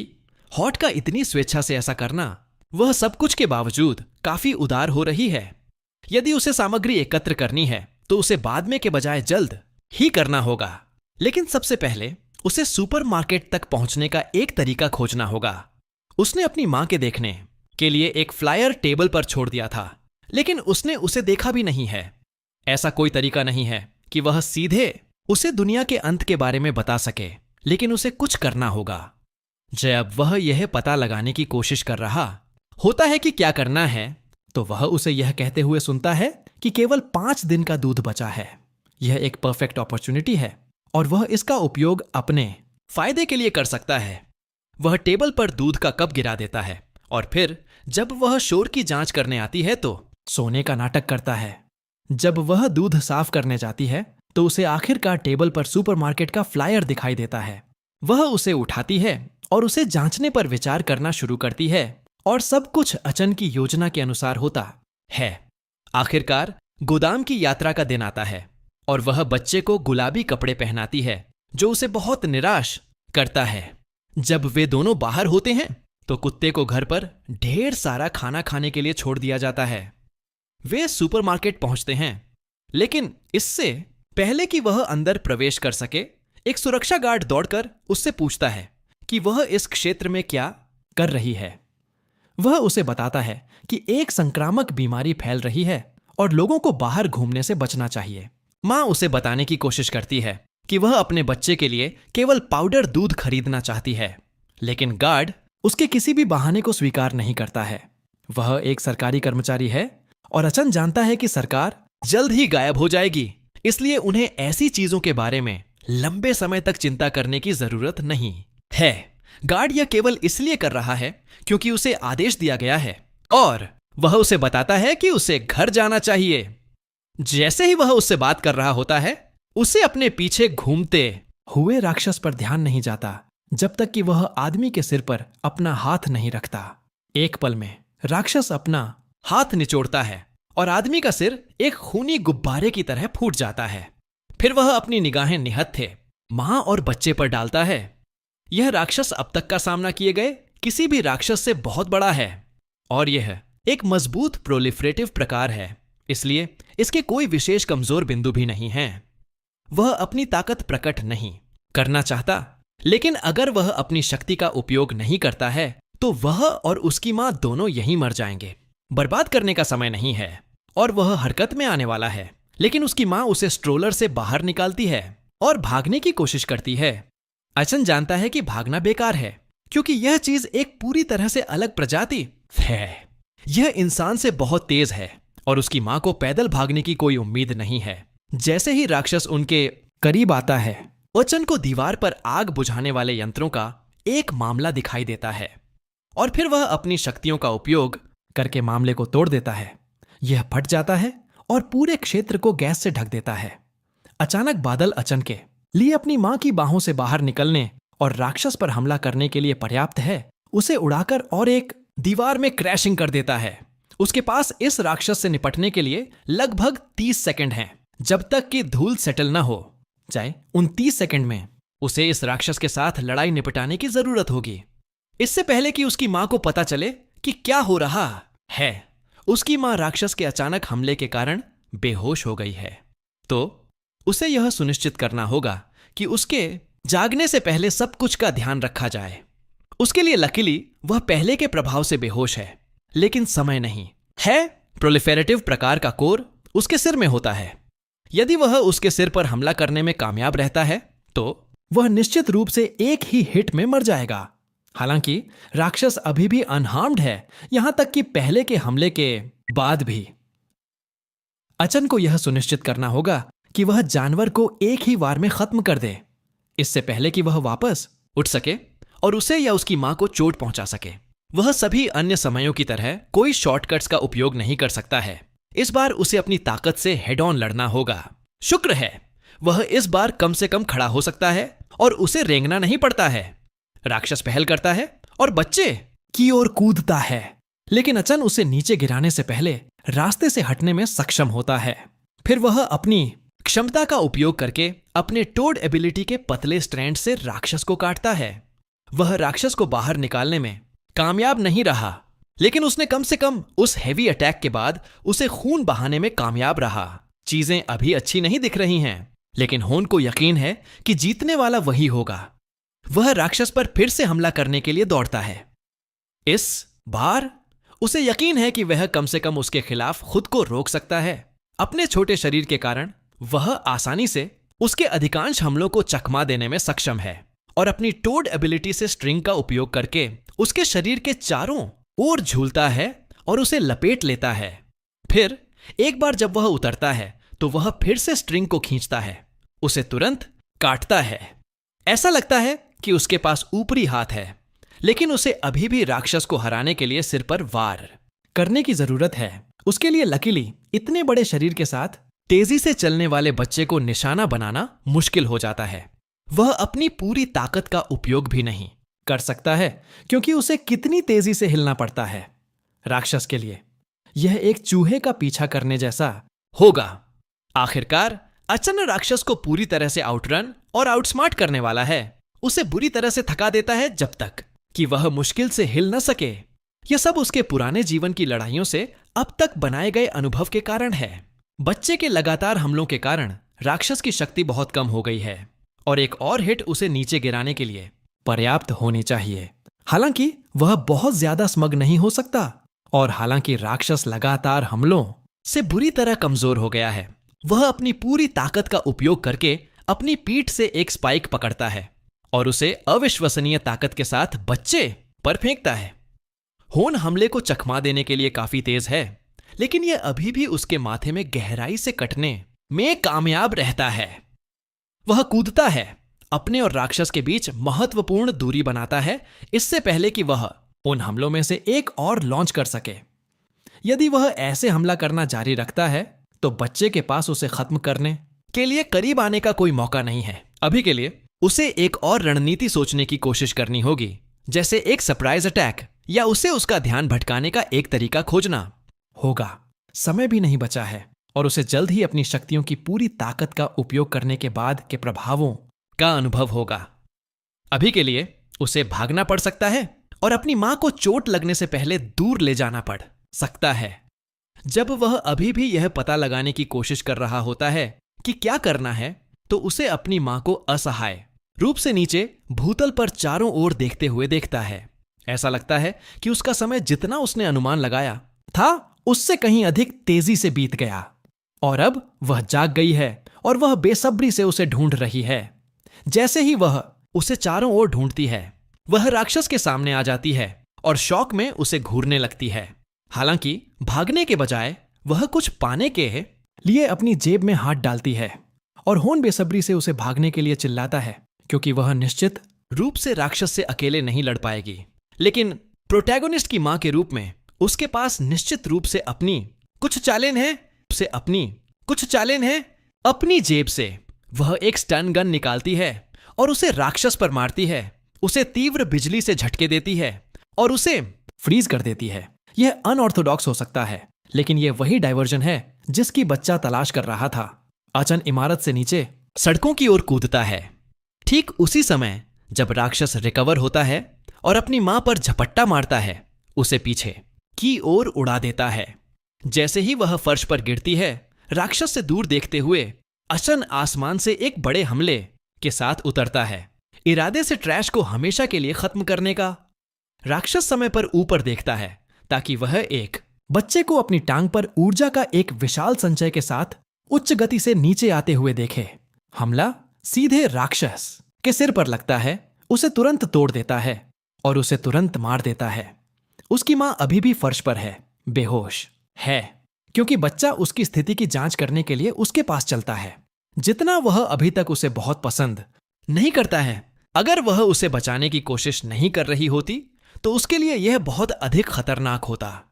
उसने न केवल खतरे के बावजूद उसे बचाने की कोशिश की, उसने अपनी जान भी जोखिम में डाली उसे बचाने के लिए। उसे अभी भी बहुत सारी ट्रेनिंग से गुजरना है इससे पहले कि वह उसके लिए उपयोगी हो सके, लेकिन ऐसा लगता है कि वह कम से कम उस पर भरोसा कर सकता है। जैसे ही वह यह खुद से सोचता है, उसकी शक्ति के बाद के प्रभाव टूट पड़ते हैं और वह उसके बगल में गिर जाता है, अपनी चेतना भी खो देता है। जब वह बहुत बाद में फिर से जागता है तो उसके सिर पर एक पट्टी बंधी होती है और एक स्ट्रेंज रेड आइड मैन उसके लिए एक नया डायपर ठीक कर रहा होता है। अचन अजनबी को नहीं पहचानता है और आत्मरक्षा का उसका तत्काल रूप आदमी पर पेशाब करना है ताकि उसे डरा सके। उसकी मां जल्दी से माफी मांगने के लिए दौड़ती है, उम्मीद करती है कि अजीब आदमी ऑफेंडेड नहीं होगा। वह अपने चेहरे से पेशाब पहुंचता है, इस तथ्य को स्वीकार करता है कि उसने शायद बच्चे को डरा दिया था और इसीलिए ऐसा हुआ। फिर वह उससे पूछता है कि क्या वह कुत्ते के साथ घुल मिल रही है, और ऐसा लगता है कि उसकी मां उस आदमी से परिचित है। वह आदमी सबसे अधिक संभावना कुत्ते का पूर्व मालिक है और वह उसे एम्यूटी की देखभाल करने के लिए धन्यवाद देता है। होन इस बात को लेकर ज्यादा चिंतित है कि उसकी मां ने निश्चित रूप से उस राक्षस को देखा था जिसने पहले उन पर हमला किया था, लेकिन वह ऐसे व्यवहार कर रही है जैसे कुछ हुआ ही ना हो। फिर उसे पता चलता है कि उसके बाल गीले हैं। इसका मतलब शायद यह है कि वह फिर से चुपके से रो रही थी जब वह सो रहा था। आदमी उसे बताता है कि वे आपूर्ति का भंडार करने के लिए बाहर जा रहे हैं और उसे उनके साथ आने के लिए आमंत्रित करता है। इससे अचन का ध्यान आकर्षित होता है क्योंकि उसे पता चलता है कि आपूर्ति का भंडार करना और अन्य लोगों की मदद से उन सभी को खरीदना निश्चित रूप से एक बुरा फैसला नहीं है। हालांकि इससे पहले कि वह उनके साथ जाए, उसे अभी भी उस राक्षस से क्रिस्टल कोर प्राप्त करना होगा जिसे उसने हराया था। वह अपने स्ट्रोलर से कूदता है और राक्षस के अवशेषों की ओर तेजी से चलता है। एक बार जब वह उसे अवशोषित करने के लिए अपनी टोड टेल का उपयोग करता है तो उसे तुरंत राक्षस की शक्ति मिल जाती है। इस बार ऐसा लगता है कि यह एक कठोरता कौशल है और यह पहले से ही उसके रक्त प्रवाह में विलीन हो गया है। यह कोई बुरा कौशल नहीं है और अब वह अपनी पूंछ को एक ढाल के रूप में इस्तेमाल कर सकता है। लेकिन इससे पहले कि वह अपने स्ट्रोलर में वापस जाए, वह पहले के अजीब आदमी को अपने फोन पर कॉल करते हुए देखता है। वह किसी से बात कर रहा है और वे इस बारे में बात ही कर रहे हैं कि वह और उसकी मां दोनों उनके लिए बोझ हैं। वह यह भी बताता है कि वह उन दोनों को इसलिए साथ ला रहा है क्योंकि आपात स्थिति में उनका धोखे के रूप में इस्तेमाल किया जा सकता है और कम से कम थोड़ा उपयोगी हो सकता है। यह आदमी निश्चित रूप से पागल है और यह स्पष्ट है कि उसकी बुरी नीयत है। वह लाइन के दूसरी तरफ वाले व्यक्ति को दूसरा वाहन लेने और अधिक आपूर्ति लाने के लिए कहता है। जैसे ही अचन बातचीत सुनता है, वह गलती से उस ट्रक से टकरा जाता है जिसके पीछे वह छिपा हुआ है और आदमी तुरंत मुड़ जाता है। किसी भी ऐसे व्यक्ति पर हमला करने के लिए तैयार है जो उसे छिपकर सुन रहा है। आदमी उसके पास आता है, लेकिन वह स्पष्ट रूप से किसी मेनेसिंग व्यक्ति को देखने की उम्मीद कर रहा होता है और इसके बजाय एक छोटा बच्चा देखता है, जिससे वह अपनी गार्ड को नीचे कर देता है। आदमी अचन के सिर पर हाथ फेरता है और उससे पूछता है कि वह वहां तक कैसे पहुंचा। फिर वह फोन पर वापस आता है और दूसरी तरफ वाले व्यक्ति को बताता है कि बच्चे ने उनकी बातचीत सुनी, लेकिन उसे इसकी परवाह नहीं है क्योंकि वह सिर्फ एक बच्चा है। इसके ऊपर चूंकि अचन सिर्फ एक बच्चा है, उसे मारना कोई समस्या नहीं होगी। यह महसूस करने के बाद कि आदमी पूरी तरह से पागल है, बच्चा चिंता से अपना सिर झुका लेता है। वे सभी एक कार में पैक हो जाते हैं और उसकी मां उसे पीछे एक बच्चों की सुरक्षा सीट में सुरक्षित करती है। फिर वे आदमी और कार में 3 अन्य लोगों के साथ स्थापित होने की तैयारी करते हैं। होन पागल आदमी को ड्राइवर के रूप में भरोसा नहीं करता है, लेकिन वह इसके बारे में कुछ नहीं कर सकता। अगर वह कम से कम अपनी शक्ति का उपयोग कर सकता तो वह पागल आदमी को तुरंत कुचलने में सक्षम होता और यह साबित कर सकता कि कौन मजबूत है। कार में दूसरे लोग परिचित होते हैं और उसकी मां दूसरों को कुछ स्नैक्स देकर बातचीत शुरू करने की कोशिश करती है। यह अविश्वसनीय रूप से अजीब है कि ये लोग सब कुछ चल रहा होने के बावजूद इतने शांत लगते हैं। हचोन सोचने लगता है कि क्या उन्होंने राक्षसों का फुटेज भी देखा है और कोई इस समय बाहर क्यों जाएगा। आदमी कार शुरू करता है और उस परिसर में व्यक्ति को हाथ हिलाता है जहां वे रह रहे हैं। जैसे ही वे निकलते हैं, हचोन को पता चलता है कि उनकी जागरूकता की कमी शायद एक प्रकार की आत्मरक्षा है। आखिरकार भले ही लोग राक्षस या लाशें देखें, इसका हमेशा यह मतलब नहीं होता कि दुनिया खत्म हो रही है। वे केवल सामान्य रूप से कार्य कर सकते हैं और अपने डर को छिपाने की कोशिश कर सकते हैं। जैसे ही वे शहर से होकर ड्राइव करना जारी रखते हैं, मिस लिंग कार में सभी के साथ साझा करने के लिए सैंडविच का एक डिब्बा निकालती है। कार में सभी लोग उसी अपार्टमेंट बिल्डिंग के निवासी हैं जहां अचन और उसकी मां रह रहे हैं। वहां उसकी मां लिंग यिंगू कमरा 502 की निवासी है, फिर डेनू कमरा 103 की निवासी है और अंत में रयू कैसेन कमरा 104 की निवासी है। उसकी मां कार में दूसरों को स्नैक्स देना जारी रखती है। जैसे ही वे सुपरमार्केट जाते हैं, रयुकू कैसेन उसकी मां से पूछता है कि वह अकेले बच्चे को कैसे पाल रही है, भले ही यह कितना मुश्किल क्यों ना हो। आखिरकार वह युवा और सुंदर है और ऐसा नहीं लगता कि वह काम भी कर रही है। बच्चे के साथ बाहर जाना भी खतरनाक है। उसकी मां ने मूल रूप से उसे घर पर छोड़ने पर विचार किया था, लेकिन उसने देखा है कि जब भी अचन को अकेला छोड़ा जाता है तो वह पागलपन करने लगता है। उसे बहुत सोचने के बाद उसे अपने साथ लाना पड़ा। अचन अचेतन रूप से अपनी मां को बात बंद करने के लिए कहता है क्योंकि वह पिछले कुछ दिनों से अपने बच्चे के कारण हुई सभी केओस के बारे में सोचते हुए आहें भरती है। सामने के पुरुषों में से एक चिन्ह मनोरू कमरा 500 का है। ड्राइवर टिप्पणी करता है कि लिंग लड़ाई में उपयोगी है, खासकर जब से वह अपने टेजर गन से एक बड़े राक्षस को नीचे गिराने में कामयाब रही। उन्होंने उस ट्रक में कुत्ते को भी लाया है जो उनका पीछा कर रहा है, इसलिए अगर कुछ होता है तो उनके पास कुछ अतिरिक्त हमला शक्ति है।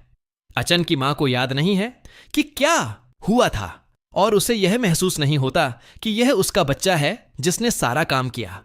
जैसे ही वे शहर से होकर ड्राइव करना जारी रखते हैं, ड्राइवर को पता चलता है कि कुछ गलत है। आसपास और राक्षस होने चाहिए, लेकिन जगह आश्चर्यजनक रूप से खाली है। अचानक वह किसी को सड़क पर दौड़ते हुए देखता है जो स्पष्ट रूप से मदद मांग रहा है। जैसे ही वह कहीं छिपाने के लिए सड़क पर दौड़ रही होती है, एक पास की इमारत की दीवार फट जाती है और एक हाथ उसकी ओर बढ़ता है। फिर वह अचानक एक साथ कई राक्षसों से ओवरवेल्म्ड हो जाती है। ड्राइवर उनसे कसकर पकड़ने के लिए कहता है, क्योंकि वह राक्षसों और लड़की के साथ टक्कर से बचने के लिए कार को चलाने की कोशिश करता है। कार और ट्रक दोनों राक्षसों की छोटी भीड़ से बचने के लिए ड्रिफ्ट करते हैं और वे सुरक्षित रूप से आगे बढ़ने में कामयाब रहते हैं। कुत्ता पीछे की सीट पर जोर से भौंकता है, क्योंकि राक्षस लड़की पर भीड़ लगाते हैं और उसे जमीन पर खींच लेते हैं। वह मदद के लिए चिल्लाती है, क्योंकि राक्षस उस पर ढेर हो जाते हैं और उस पर हमला करते हैं। आज अचन और उसकी मां के घर से निकलने के क्षण से ही वास्तव में बहुत व्यस्त रहा है। वे राक्षसों से घिरे हुए हैं और अचन उस स्थिति का विश्लेषण करने के लिए एक पल लेता है जिसमें वे हैं। कार को घेरे हुए बग हेडेड मॉन्स्टर्स की गर्दन पर डंक के निशान हैं। सभी राक्षसों का हैंडलर किसी प्रकार का साइबोर्ग होना चाहिए। परजीवी हैंडलर्स परजीवी प्रकार के राक्षस होते हैं और उनमें मनुष्यों को साइबोर्ग में बदलने की क्षमता होती है। उनकी शक्ति व्यक्तिगत रूप से ज्यादा नहीं है, लेकिन बड़ी संख्या में यह एक अलग कहानी है। और जब तक हैंडल घूमता रहता है, साइबोर्ग राक्षस बस गुणा करते रहेंगे। सबसे अच्छी बात यह है कि वे तुरंत भागने का एक तरीका खोज लें। बाकी बग मॉन्स्टर्स जो पहले की गरीब लड़की पर ढेर नहीं हो रहे हैं, वे अंदर वालों पर हमला करने के लिए कार की ओर आने लगते हैं। वे ड्राइवर की पसंद के लिए बहुत करीब हैं और कुछ ही सेकंड में राक्षसों में से एक विंडशील्ड को तोड़ने में कामयाब रहता है। अचन चारों ओर देखता है और जानता है कि उन सभी के लिए इस स्थिति से बचना निश्चित रूप से संभव है, लेकिन उसे उन्हें जल्दी से हटाना होगा, इससे पहले कि वे ओवरवेलमिंगली लार्ज हो जाएं। दुर्भाग्य से वह अपनी शक्तियों का उपयोग केवल 30 सेकंड के लिए कर सकता है, और यदि वह यहां अपनी सारी शक्ति बर्बाद कर देता है तो सब खत्म हो जाएगा। वह कार के चारों ओर देखता है और सोचता है कि क्या कोई यात्री लड़ने में सक्षम है। रयु राक्षसों द्वारा पीटे जा रहे और डिवावर्ड हो रही लड़की को बेसब्री से कार से बाहर देखता है। वह कार में दूसरों के लिए चिल्लाती है कि समय बर्बाद करना बंद करें और उसे बचाएं। इससे अचन तुरंत अनॉयड हो जाता है, क्योंकि उसे पता चलता है कि वह आगे चलकर उन पर बोझ बनने वाली है। सभी की मदद करने का तरीका खोजने की कोशिश करने के बजाय वह सभी से उसे बचाने के लिए रो रही है। वे उसे छोड़ भी सकते हैं, क्योंकि ऐसा नहीं है कि वह लड़ाई में उपयोगी है। चिन्ह मनोरू उन्हें बताता है कि उन्हें जाकर लड़की को बचाना नहीं चाहिए। उसकी गर्दन पर पहले से ही अन्य सभी राक्षसों के समान घाव है, जिसका अर्थ है कि वह सबसे अधिक संभावना पहले से ही एक लॉस्ट कॉज है। चिन्ह मनोरू की आंखें स्पष्ट रूप से तेज हैं, लेकिन वह शायद युद्ध में किसी भी उपयोग के लिए बहुत बूढ़ा है, लेकिन वह कम से कम आपूर्ति ले जाने के लिए पर्याप्त मजबूत हो सकता है। ड्राइवर पूछता है कि क्या उन्हें गड़बड़ी में घुसना चाहिए, लेकिन अगर वे घुसने जा रहे हैं तो उन्हें पहले राक्षसों से निपटना चाहिए, इससे पहले कि वे सभी मिट जाएं। अचन को वह विचार पसंद नहीं है, क्योंकि ऐसा लगता है कि वह उन सभी को मरवाना चाहता है। जब यह वास्तव में मायने रखता है तो वे उस आदमी पर भरोसा नहीं कर सकते। उनके पीछे ट्रक चला रहा व्यक्ति सबसे अधिक संभावना वही है। डेंकू कार में कहीं से एक कठोर वस्तु उठाता है और घोषणा करता है कि वह जाएगा और जितनी हो सके उतनी मदद करेगा। वह एक विम्प जैसा दिखता है, लेकिन वह उस प्रकार का चरित्र भी हो सकता है जो आश्चर्यजनक रूप से कहीं से भी बर्सर्क हो जाता है। वह यह कहने की कोशिश कर रहा है कि वह डरता नहीं है, लेकिन यह स्पष्ट है कि वह बिल्कुल भी भरोसेमंद नहीं है। ऐसा लगता है कि कार में वास्तव में कोई नहीं है जो उन्हें घेरे हुए राक्षसों को नीचे गिरा सके। उसकी मां अपनी बैग में हाथ डालती है ताकि वह उस बंदूक को निकाल सके जिसका वह पहले उपयोग कर रही थी। एक बार जब डैन सुनता है कि वह अपनी बंदूक के साथ बाहर जा रही है, तो वह फैसला करता है कि उसे अब जाने की जरूरत नहीं है। जैसे ही वे सभी बात कर रहे होते हैं, एक नुकीली वस्तु अचानक कार में घुस जाती है, सीधे डैन की छाती में जाती है। फिर वह अचानक एक रैगडॉल की तरह कार से बाहर फेंक दिया जाता है। फिर नुकीले पंजे कार के किनारे में घुस जाते हैं और एक अलग कीट राक्षस अपने भयानक सिर को कार में दिखाता है और तुरंत एक पंजा रयू में घुसा देता है, उसे तुरंत मार देता है। ऐसा लगता है कि यह सभी साइबोर्गों का मुख्य शरीर है। यह कहीं छिपा हुआ होना चाहिए था, सही समय का इंतजार कर रहा था। चूंकि कार में कोई भरोसेमंद नहीं है, ऐसा लगता है कि बच्चे को कदम बढ़ाना होगा और इस स्थिति से निपटना होगा। हालांकि इससे पहले कि वह उठ सके, एक नुकीला स्टिंगर सीधे उसकी मां की ओर बढ़ता है। वह उसके करीब पहुंचने से पहले उसे रोकने के लिए काफी तेज नहीं है, लेकिन स्टिंगर उसे मारने के बजाय यह अप्रत्याशित रूप से कार की कुशन को मारता है। वे कार के सामने देखते हैं कि चिन्न मिनोरू अप्रत्याशित रूप से राक्षस को रोक रहा है। चिन्न मिनोरू को पता चलता है कि यह व्यक्ति सभी राक्षसों का बॉस होना चाहिए। राक्षस मुड़ता है और उसे चेहरे पर मारने की कोशिश करता है, लेकिन वह स्टिंगर को पकड़ता है और उसे तोड़ देता है। यह स्पष्ट है कि यह आदमी कुछ और ही है, क्योंकि वह अपने नंगे हाथों से सभी राक्षसों के बॉस को नीचे गिराने में कामयाब रहा। राक्षस चिल्लाता है क्योंकि वह अपना स्टिंगर अपनी गर्दन में घुसा देता है। फिर जैसे ही राक्षस की चीखें आखिरकार फेड्स, वह मर जाता है और चिनोरू उसके मृत शरीर को गिरा देता है, जिससे वह सड़क के फर्श पर गिर जाता है। जैसे ही वह अपने चेहरे से खून पोंछता है, वह शिकायत करता है कि वह कितना बूढ़ा हो रहा है। इस बीच अचन एडोरेशन से देखता है, क्योंकि उसे पता चलता है कि बूढ़ा आदमी एक टोटल पावर हाउस है। लेकिन फिर उसे पता चलता है कि लड़ाई अभी खत्म नहीं हुई है। जमीन पर राक्षस का दूसरा चरण है और वे अभी तक अपनी गार्ड को नीचे नहीं कर सकते। अचन को नहीं पता कि यह बूढ़ा आदमी कौन है, लेकिन सिर्फ दिल पर निशाना लगाना राक्षस को मारने के लिए पर्याप्त नहीं है। जैसा कि उसने उम्मीद की थी, राक्षस फिर से उठना शुरू करता है और यह स्पष्ट है कि यह फिर से हमला करने वाला है।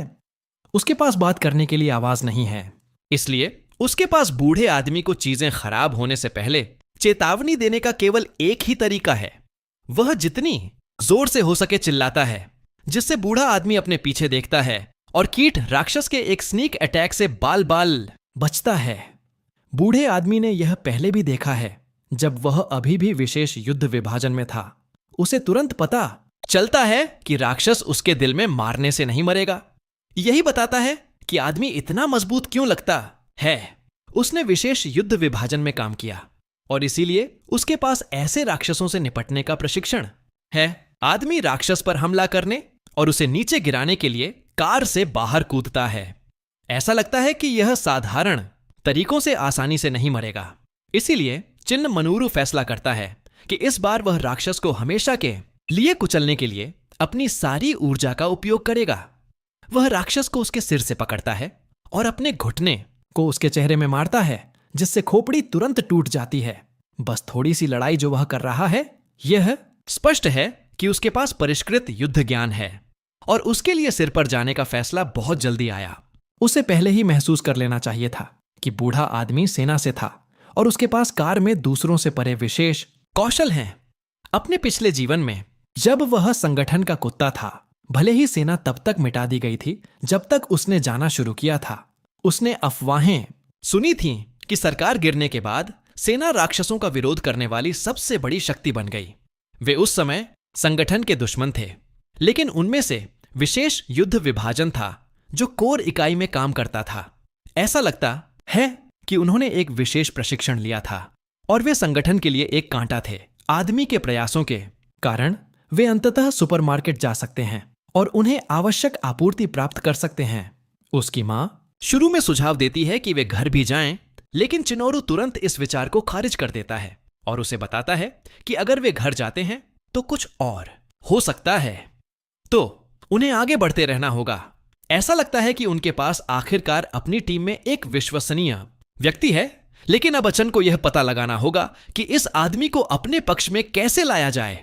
शायद वह एक नकली सैन्य कमांड भेज सकता है, या वह हॉट को ब्लैकमेल कर सकता है ताकि वह कुछ इनसाइडर इन्फो भेजे, या वह बस आदमी से चिपक सकता है और उसे उनकी रक्षा करने के लिए मजबूर कर सकता है।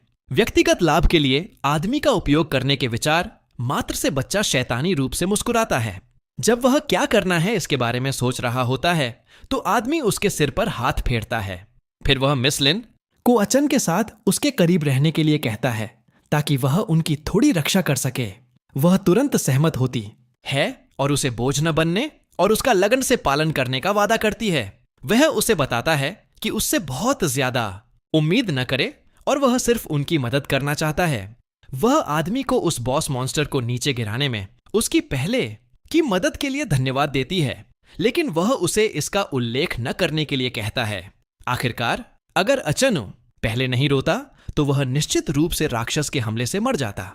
फिर वह छोटे बच्चे को बताता है कि जो कोई जितना अधिक मूर्ख होता है उतना ही वह लाभ की इच्छा रखता है। यह लगभग ऐसा लगता है कि वह बच्चे के दिमाग को पढ़ सकता था और उन स्वार्थी विचारों को जान सकता था जो उसके पास पहले थे। औचन अपनी बाहें मोड़ता है और आदमी से मदद को शांति से स्वीकार करने का फैसला करता है, लेकिन वह जानता है कि चिनोरू का व्यक्तित्व अंततः उसका पतन होगा।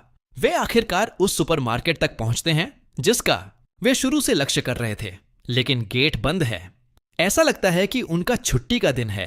विज्ञापन में कहा गया था कि सुपरमार्केट खुला रहेगा, लेकिन जगह स्पष्ट रूप से कारोबार के लिए बंद है।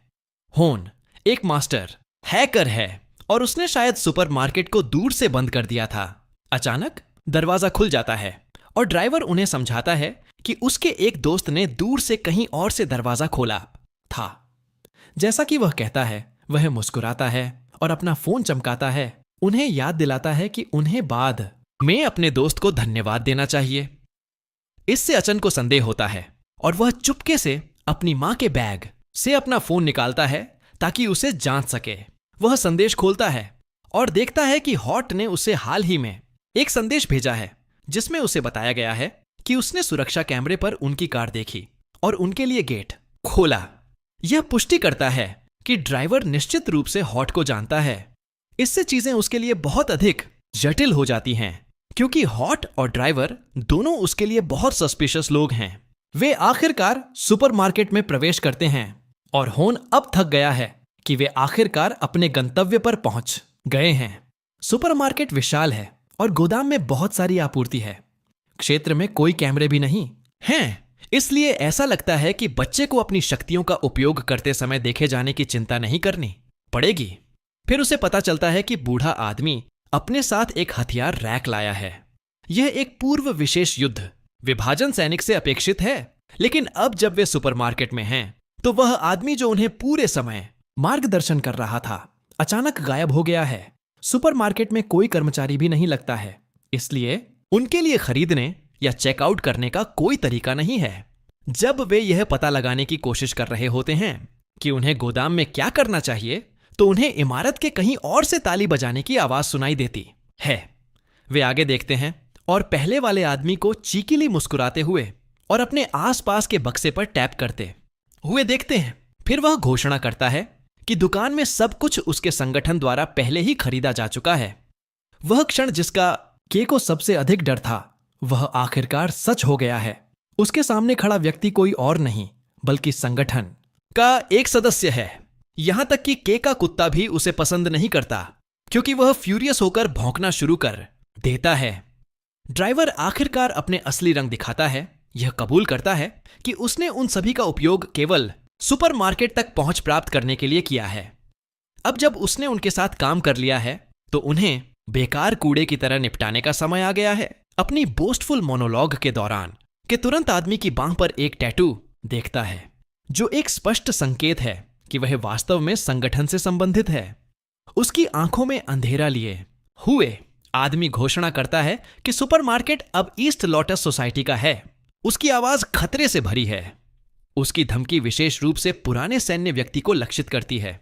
जैसे ही वह अपनी जेब से एक हथियार निकालता है वह उन्हें हिलने डुलने के लिए चेतावनी देता है। सोसाइटी का नाम तुरंत के का ध्यान आकर्षित करता है। उसे पता चलता है कि संगठन की यह शाखा साधारण से कहीं बढ़कर है। वे फोर रनर्स का एक समूह हैं जो शिकार परियोजना को लागू करने के लिए जिम्मेदार हैं। यह समूह आपदा शुरू होने से पहले भी अपने अपराध फैला रहा है। यही उनका आपूर्ति इकट्ठा करने का कारण होना चाहिए क्योंकि उन्हें आने वाली आपदा का एहसास है। अब के को समझ में आता है कि उसे इस आदमी के बारे में बुरा क्यों लग रहा था। कुछ ऐसा जो उसे उसकी स्मग टोन से महसूस हुआ। लेकिन यह व्यक्ति कोई भी हो, बेबी के उसे नीचे गिराने के लिए तैयार है। इस बीच लिन और बूढ़ा आदमी जल्दी से स्थिति की गंभीरता को समझते हैं और उन्हें घेरे हुए लैकी को देखते हैं। लेकिन बूढ़ा आदमी तैयार है, क्योंकि वह तुरंत एक फावड़ा उठाता है और उसे जनरेटर पर फेंकता है। यह बलपूर्वक टकराता है, मशीनरी में घुस जाता है जो किसी भी क्षण फट सकती है और एक संभावित विस्फोट की आवाज क्षेत्र में गूंजने लगती है। हालांकि ड्राइवर शांति से खड़ा रहता है, कुछ ऐसा जो बूढ़ा आदमी नहीं चूकता। अगले ही पल आदमी मुस्कुराता है और कार्ट को नियंत्रित करने के लिए एक रिमोट निकालता है। बूढ़ा आदमी को पता चलता है कि स्थिति उसके नियंत्रण से बाहर हो रही है। वह ड्राइवर को टैकल करने के लिए कूदता है, लेकिन आखिरी सेकंड में उसे कार्टन के ढेर से वापस फेंक दिया जाता है। अगले ही पल बूढ़ा आदमी खुद को एक बंदूक की नली का सामना करते हुए पाता है। एक चकल के साथ संगठन का सदस्य टिप्पणी करता है कि वह एक सैन्य अनुभवी को इतनी आसानी से फिसलने नहीं देगा। फिर वह उसे हिलने डुलने के लिए चेतावनी देता है, लेकिन अप्रत्याशित रूप से लिन बंदूक हाथ में लिए हुए कदम उठाती है और आदमी को बूढ़े आदमी से दूर हटने की चेतावनी देती है, अन्यथा वह गोली मार देगी। वह उसके उद्देश्यों को जानना चाहती है। आदमी स्पष्ट रूप से मनोरंजन में यह महसूस करता है कि वह कितनी स्पेक्टैक्युलरली क्लूलेस है कि उसने अब तक स्थिति को नहीं समझा है। वह यहां तक पूछता है कि क्या वह उसे गोली मारने के बाद भी उसे निर्दोष समझेगी। लेन अभी भी अपने ही खुशहाल बुलबुले में रह रही है, आपूर्ति साझा करने की पेशकश करती है जैसे वह एक पिकनिक की मेजबानी कर रही हो। वह वास्तव में उसकी नाइविटी पर हंसता है जो लगभग प्रभावशाली है। वह ऐसे व्यवहार कर रही है जैसे वह यहां शॉट्स बुला रही है। फिर वह उसे उस समय की याद दिलाता है जब उसने कुत्ता उसके पास छोड़ा था। निश्चित रूप से दयालुता से नहीं, बल्कि इसलिए कि जब वह पैसे लेने गया था तो मालिक पहले ही मर चुका था। तो स्वाभाविक रूप से उसने सोचा कि उसे कुत्ते से भी छुटकारा पा लेना चाहिए। तभी वह दिखाई दी और उसने सोचा कि यह मनोरंजक होगा कि वह कैसे एक फुल ग्रोन कुत्ते और एक बच्चे को संभाल पाएगी। शॉकिंगली चीजें तब काम कर गईं, लेकिन अब उसकी बंदूक तैयार होने के साथ जैसे ही वह आपूर्ति साझा करने के विचार को खारिज करता है, बस पर्याप्त नहीं है। अगले ही पल उसके सभी लैकी उन पर निशाना साधते हैं। बॉस घोषणा करता है कि लिन जैसे कमजोर लोगों को मर जाना चाहिए। यह क्षण के मन में एक याद को ट्रिगर करता है जब वह संगठन के नियंत्रण में था। उसे अपनी भूख मिटाने के लिए चूहे खाने के अलावा कोई चारा नहीं था। तब उसे इसी तरह नीचा देखा जाता था। वह अपनी तंद्रा से बाहर आता है जब उसका कुत्ता गुंडों पर हमला करने के लिए तैयार होता है कि तुरंत स्लाइम को जनरेटर पर फेंकता है जिससे ब्लैकआउट हो जाता है। अगले ही पल अंधेरा सब कुछ निगल लेता है और बॉस हर किसी को तब तक गोली चलाना बंद करने के लिए चिल्लाता है जब तक कि उन्हें रोशनी न मिल जाए। उसी समय बॉस अपनी बंदूक उठाता है, अवसर का लाभ उठाते हुए कि अपनी शक्ति को सक्रिय करता है और उसे पंच करने वाला होता है। जब बूढ़ा आदमी अचानक हस्तक्षेप करता है, बॉस को इसके बजाय किक मारता है। के और बूढ़ा आदमी दोनों एस्टॉनिशमेंट से एक दूसरे को देखते हैं कि समझता है कि सैन्य का हिस्सा रहे बूढ़े आदमी द्वारा देखा जाना उसका दुर्भाग्य है। आखिरकार वे उसे एक राक्षस मान सकते हैं और इस बात की वास्तविक संभावना है कि उसकी शक्तियों के कारण उसे एक अनुसंधान विषय में बदल दिया जाएगा। उम्मीद के मुताबिक बूढ़ा आदमी भी उसी तरह सोच रहा है, क्योंकि वह सोच रहा है कि क्या के एक राक्षस है। जैसे ही वह हमला करने की तैयारी करता है, बच्चा के तुरंत छलांग लगाता है और बूढ़े आदमी के ब्लाइंड स्पॉट में एक ऊपरी रैक पर बैठ जाता है। बूढ़ा आदमी अपनी फ्लैशलाइट चालू करता है। के ने भी रोशनी चालू करने की योजना बनाई थी, लेकिन वह बूढ़े आदमी से वेरी है। वह स्कॉफ करता है, यह महसूस करते हुए कि उसके पास अब कोई विकल्प नहीं है सिवाय बूढ़े आदमी को पहले नीचे गिराने के। हालांकि उसकी योजना एक अचानक शोर से बाधित होती है जो सभी को सचेत करता है। लोग ऊपर देखते हैं और एक स्लाइम देखते हैं जो पूरे समूह को विचलित करता है।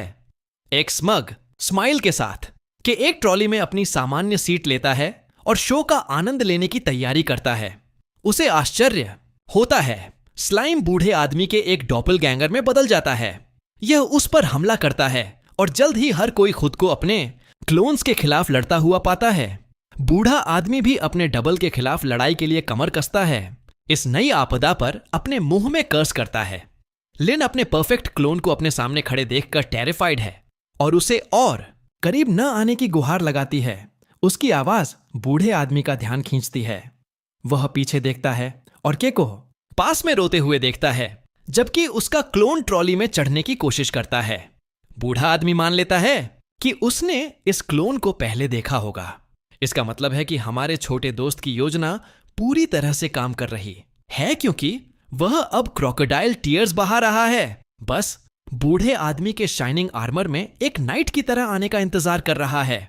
उम्मीद के मुताबिक बूढ़ा आदमी तुरंत क्लोन पर हमला करता है जब वह के तक पहुंचने की कोशिश करता है।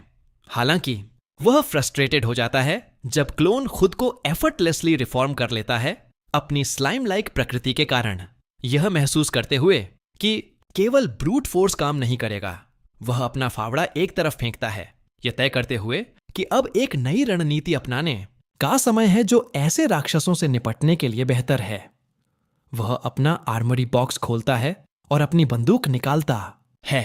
इस बीच लिन एक इलेक्ट्रिक गन का उपयोग करके अपने क्लोन को हराने में कामयाब रहती है, क्योंकि बिजली स्लाइम क्रीचर्स की एक छात कमजोरी है कि भी हमलों की एक रिलेंटलेस बराज से अपने क्लोन को हराता है। एक और झात कमजोरी। अंत में बूढ़ा आदमी रॉ फायर पावर का उपयोग करके अपने क्लोन को नष्ट कर देता है, लेकिन लड़ाई अभी खत्म नहीं हुई है। एक और स्लाइम क्लोन लिन पर हमला करता है, केवल बूढ़े आदमी को आखिरी पल में उसे गोली मारने के लिए। हालांकि क्रीचर अभी भी जीवित है, रिफर करने की कोशिश कर रहा है, लेकिन बूढ़ा आदमी फायरिंग जारी रखता है, उसे खत्म करने के लिए दृढ़ है। उसने इसे पूरी तरह से नहीं मारा होगा, लेकिन उसने निश्चित रूप से कुछ गंभीर नुकसान किया है। लेकिन उसी समय बॉस भी अपने पैरों पर वापस आ जाता है, हमला करने के लिए तैयार है। जैसे ही बूढ़ा आदमी स्लाइम से लड़ते हुए व्यस्त रहता है कि स्थिति से फ्रस्ट्रेटेड होकर अपने मुंह में कर्स करता है। वह अपनी शक्तियों का खुले तौर पर उपयोग नहीं कर सकता। ऐसा करने से उसका रहस्य उजागर हो सकता है। वह आश्चर्यचकित हो जाता है जब बॉस अचानक उसे पकड़ लेता है और उसे हॉस्टेज बना लेता है। लिन और बूढ़े आदमी को अपने हथियार छोड़ने की चेतावनी देता है। बॉस को यह एहसास नहीं होता है, हालांकि उसने हमारे चालाक लड़के के लिए चीजों को और अधिक सुविधाजनक बना दिया है कि चुपचाप अपनी स्लाइम पावर को सक्रिय करता है और बॉस के लैकीज में से एक पर नियंत्रण कर लेता है। वह लैकी फिर एक ग्रेनेड को अनसील करता है और अगले ही पल एक मासिव एक्सप्लोजन क्षेत्र को हिला देता है। हालांकि बॉस ब्लास्ट से बच जाता है, फिर भी उसके पास के अपनी पकड़ मिन है कि हालांकि केओस का लाभ उठाता है, क्योंकि वह एक फर्स्ट ग्रेड क्रिस्टल कोर देखता है और इससे पहले कि कोई नोटिस करे उसे अपनी पूंछ से जल्दी से झपट लेता है। बॉस बुरी तरह से हिला हुआ और विस्फोट में लगभग मारा गया एक और कमरे में दौड़ता है और खुद को बचाने के लिए डेस्परेट बिड में उसके पीछे दरवाजा स्लैमिंग कर देता है। कमरे के अंदर कई और गुंडे इंतजार कर रहे हैं। बॉस घोषणा करता है कि अब चलने का समय हो गया है और उन्हें कार तैयार करने का आदेश देता है, क्योंकि वे यहां से निकल रहे हैं। गुंडे तुरंत पालन करना शुरू कर देते हैं। ठीक उसी पल हमारा लड़का एक और टैटू देखता है। यह आदमी की गर्दन के किनारे पर एच्ड है। उसका नाम प्रकट करता है। अब के लिए सब कुछ क्रिस्टल क्लियर हो जाता है। यह व्यक्ति कोई और नहीं बल्कि संगठन का वास्तविक बॉस लाई है। यह वही है जिसने अपने पिछले जीवन में के जीवन को एक लिविंग हेल में बदल दिया था। हालांकि तब लाई हमेशा एक मास्क पहनता था। यही कारण है कि के को कभी उसका चेहरा देखने को नहीं मिला। किसने सोचा होगा कि उसे अब एक बच्चे के रूप में इसे देखने का मौका मिलेगा, और कुछ नहीं, क्योंकि शिशु की घूरना इतनी तीव्र है कि लाई वास्तव में इसे महसूस करता है और उसे अनॉयंस में डांटता भी है। अगले ही पल एक लाल धुंध उनके चारों ओर हवा में फैलने लगती है। इसे क्रिम्सन डस्ट कहा जाता है, जो इस कैटलिस्ट इन्फेस्टेड दुनिया में एक खतरनाक घटना है, किसी भी इंसान के लिए खतरनाक। जो लोग इसके संपर्क में आते हैं वे या तो मर जाते हैं या राक्षसों में म्यूटेट हो जाते हैं। यही बताता है कि कुछ ही क्षणों बाद ली के कई लैकी ग्रोटेस्क बीस्ट्स में बदलना शुरू कर देते हैं और उनकी ओर चार्ज करते हैं। लेकिन लाई अपने सामान्य क्रूर फैशन में के को मॉन्स्टर बेट के रूप में उपयोग करने का फैसला करता है।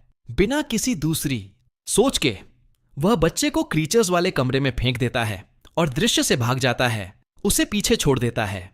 के हमेशा की तरह योजना को अच्छी तरह से समझता है, लेकिन वह अपनी वास्तविक शक्ति को अनलीस्ट करने के लिए तैयार है, यहां तक कि एक गवाह के उपस्थित होने पर भी। वह अपनी जेब से कोर निकालता है और उसे सक्रिय करता है। अगले ही पल वह एक फुल ग्रोन फाइटर में बदल जाता है, युद्ध के लिए प्राइम्ड। भारी राक्षस उस पर हमला करता है, लेकिन उसके टेंटिकल्स बिना किसी झिझक के हमले को रोकते हैं। अब क्रिस्टल कोर से फ्यूज्ड उसकी क्षमताएं एक नई ऊंचाई तक पहुंच जाती हैं, इतनी एनहांस्ड कि उसके आसपास के राक्षस अब मुश्किल से फिजिकल बीइंग्स के रूप में रजिस्टर करते हैं। एक और क्रीचर अपनी आंख से लेजर स्ट्राइक का प्रयास करता है, बिना फ्लिंचिंग के सीधे बीम के माध्यम से आगे बढ़ता है और क्रिएचर के शरीर में छेद कर देता है। उसे लगभग अम्यूज्ड लगता है कि वह कितनी आसानी से अपने शरीर को नियंत्रित कर सकता है। उसके टेंटेकल्स अब घातक ग्रेस के साथ चलते हैं, राक्षसों को एक चॉपिंग बोर्ड पर सब्जियों की तरह काटते हैं। इस बीच लाई बढ़ता हुआ हॉरर के साथ दृश्य को देखता है। भ्रमित और शेकन वह के की पहचान को समझने में विफल रहता है। शिशु से योद्धा में परिवर्तन को चूकने के बाद उसके पेल फेस पर एक नजर के को सब कुछ बता देती है। वह जानता है कि लाई उसे अभी तक नहीं पहचानता है। इससे यह और भी संतोषजनक हो जाता है कि आगे बढ़ता है। उसकी आंखें उद्देश्य से काली हैं। अब कोई झिझक नहीं है। बदले का क्षण आखिरकार आ गया है। यहां तक कि भयभीत होकर लाई तुरंत खुद को बचाने की तैयारी करता है। वह अपनी बंदूक निकालता है और के पर फायर करता है। सौभाग्य से कि गोली से भी तेज है। हालांकि जिस शरीर में वह ट्रांसफॉर्म्ड हुआ है वह उसका मूल नहीं है। अपने शिशु रूप की तुलना में गति और चपलता जो यह प्रदान करता है वह पूरी तरह से एक और स्तर पर है। जैसे ही कि 1 इंच दूर का अंतर बंद करता है, लाई मान लेता है कि वह एक राक्षस होना चाहिए, लेकिन हमारा लड़का उसे बोलने का मौका नहीं देता।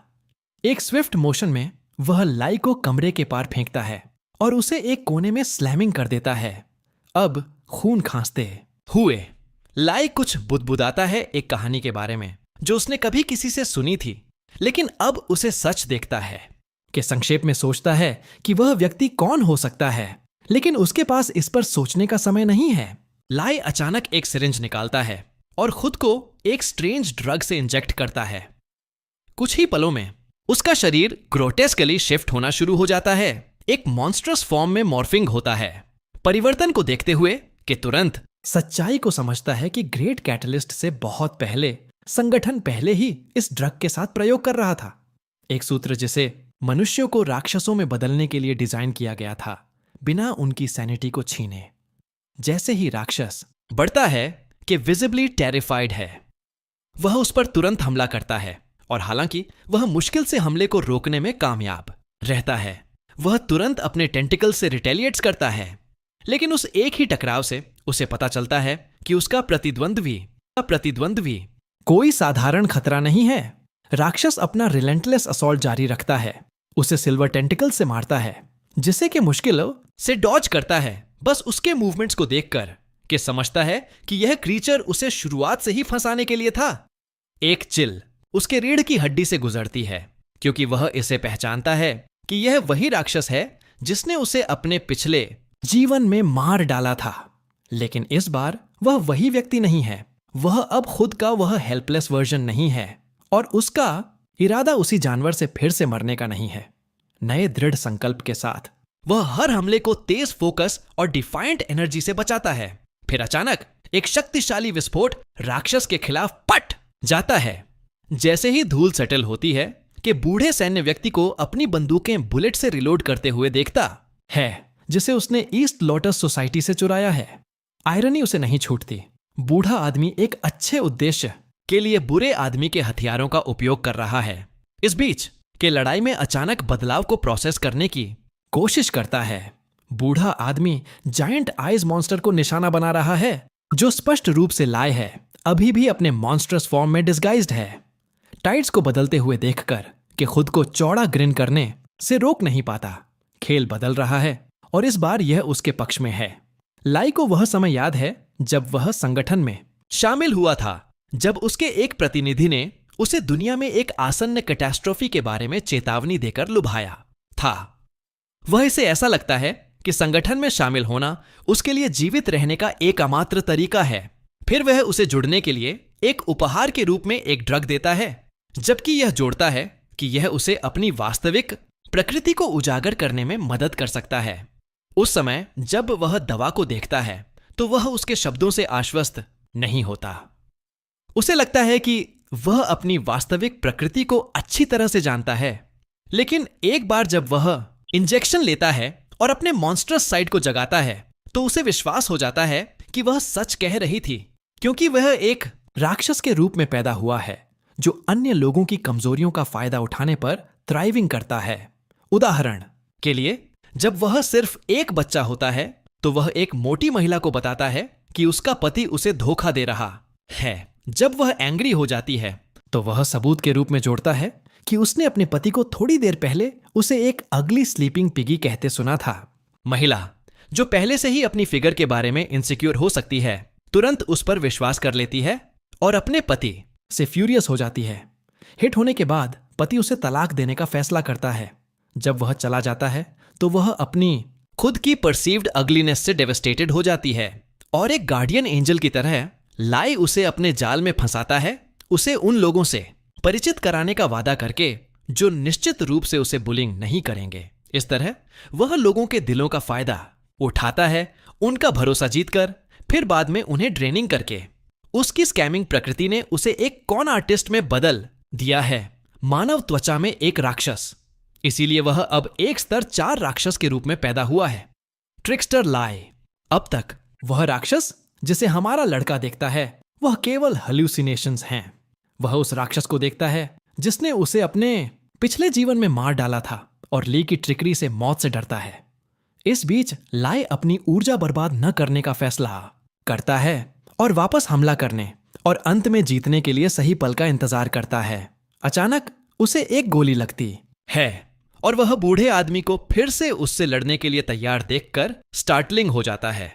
वह बूढ़े आदमी के लंबे जीवन से फ्रस्ट्रेटेड है और तुरंत उस पर हमला करता है, लेकिन बूढ़ा आदमी छिपा रहता है, खुद को प्रकट किए बिना हमला करता है। लाई फिर से हमला करता है, लेकिन उसका हमला विस्फोटों की एक श्रृंखला से मिलता है।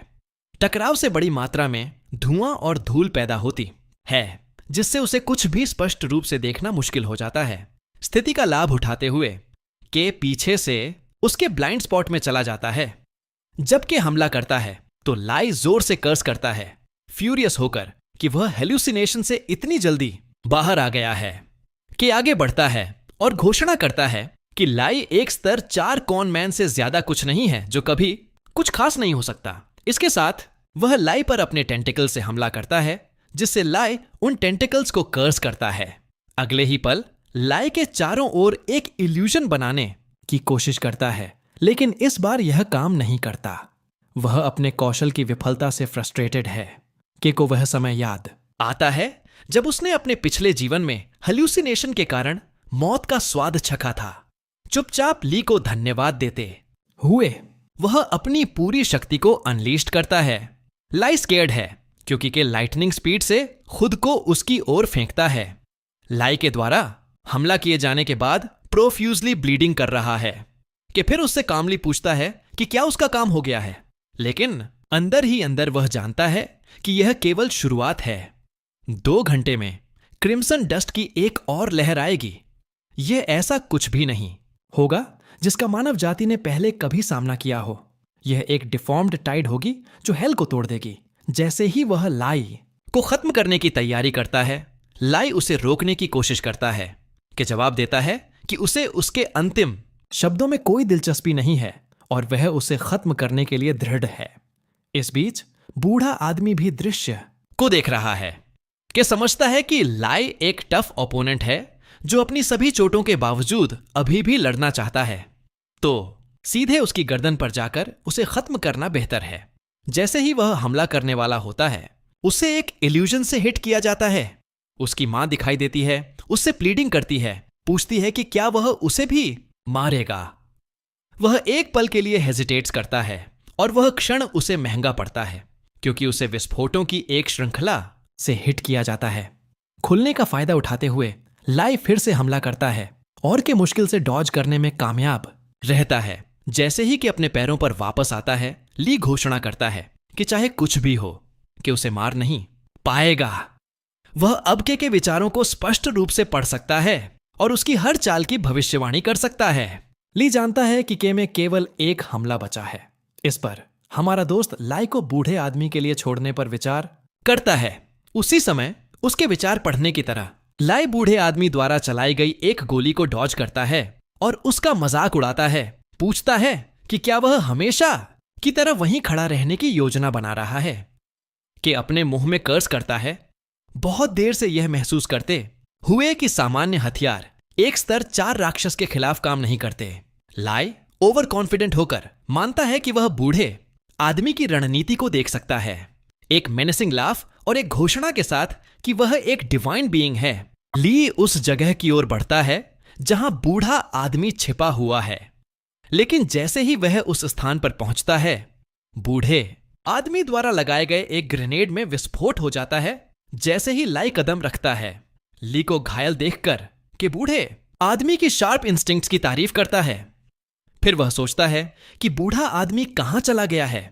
मानो जवाब में बूढ़ा आदमी लाई के पीछे दिखाई देता है और हमला करने वाला होता है, लेकिन लाई आखिरी पल में डॉज करता है।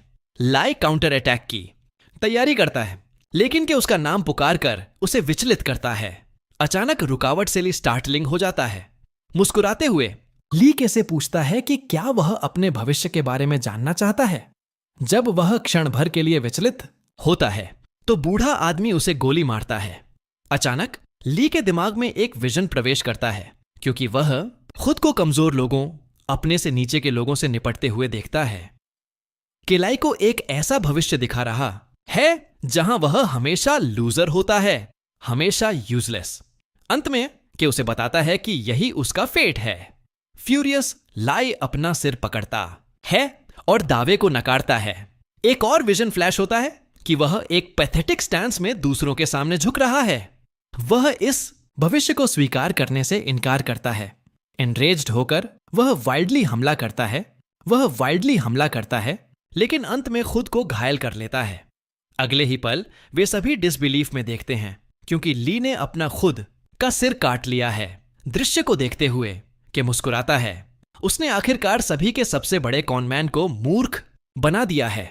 जैसे ही ली का सिर उसके शरीर से उड़ता है, वह एक बार फिरके की यादों को देखता है। उसकी आंखें डर से चौड़ी हो जाती हैं, क्योंकि वह अपने सामने खड़े राक्षस को देखता है।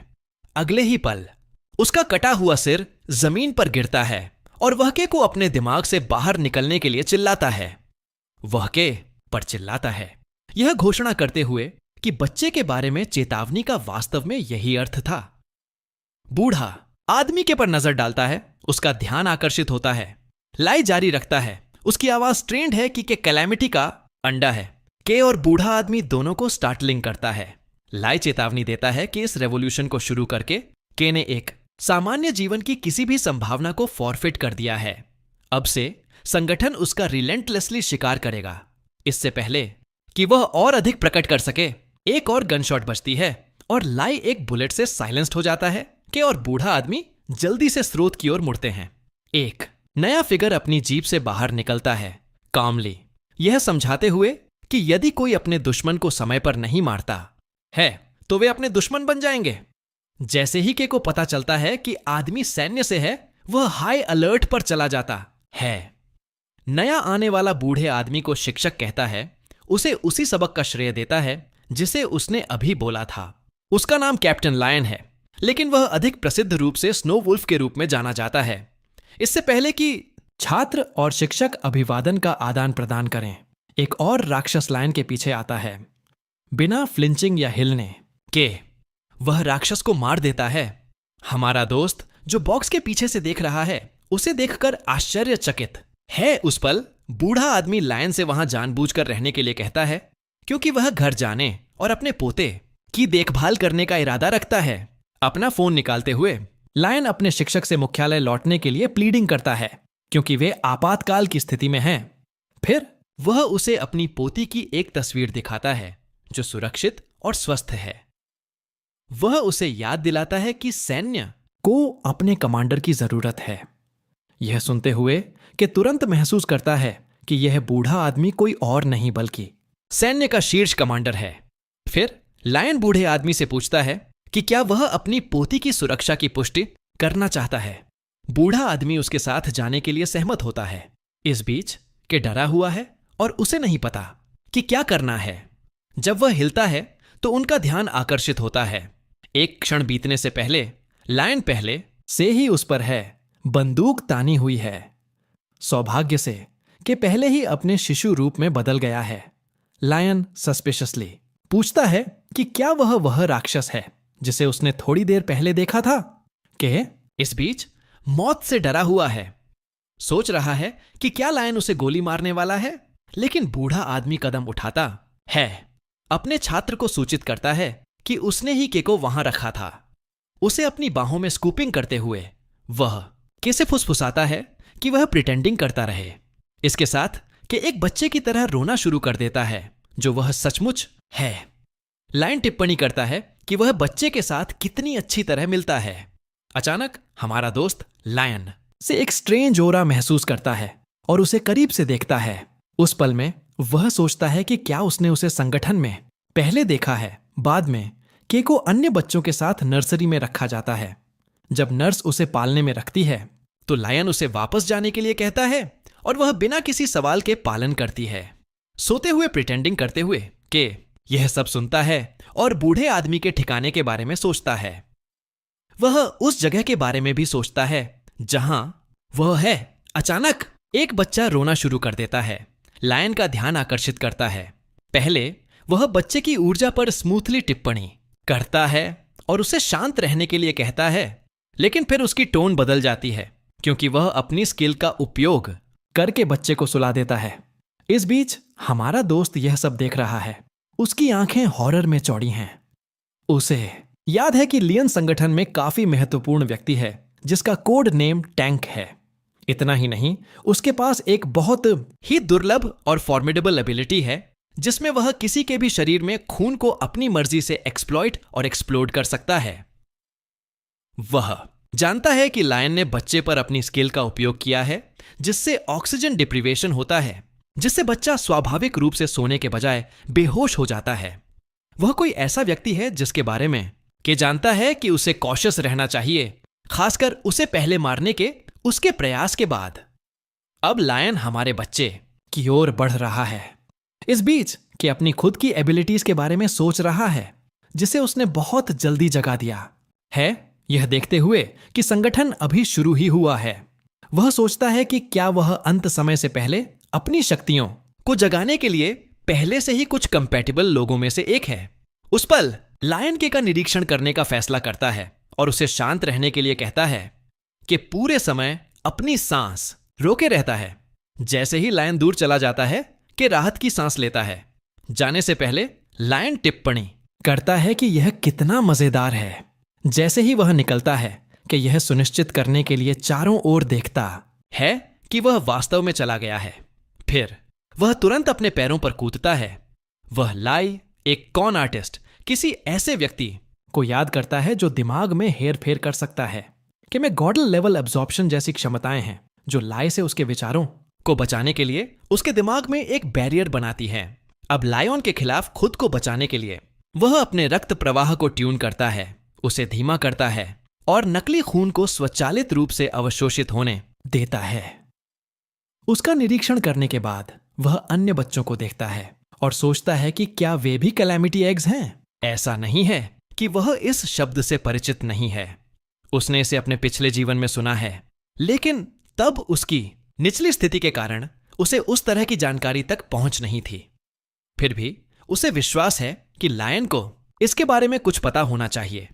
वह फिर सैन्य के साथ स्थिति का विश्लेषण करता है जिसे उसके पिछले जीवन में संगठन द्वारा समाप्त कर दिया गया था। उसके विचार बूढ़े आदमी की ओर भटकते हैं जो स्पष्ट रूप से लायन पर भरोसा नहीं करता क्योंकि वह व्यक्तिगत रूप से अपनी पोते की जांच करना चाहता था। वह लायन द्वारा उस पर किए गए निरीक्षण के बारे में भी सोचता है। उसके दिमाग में बहुत सारे विचार घूम रहे हैं। फिर उसे अपनी मां और अपने कुत्ते की याद आती है, लेकिन वह जल्दी से उन विचारों को दूर कर देता है। वह ऐसी स्थिति में नहीं है जहां वह दूसरों के बारे में सोच सके।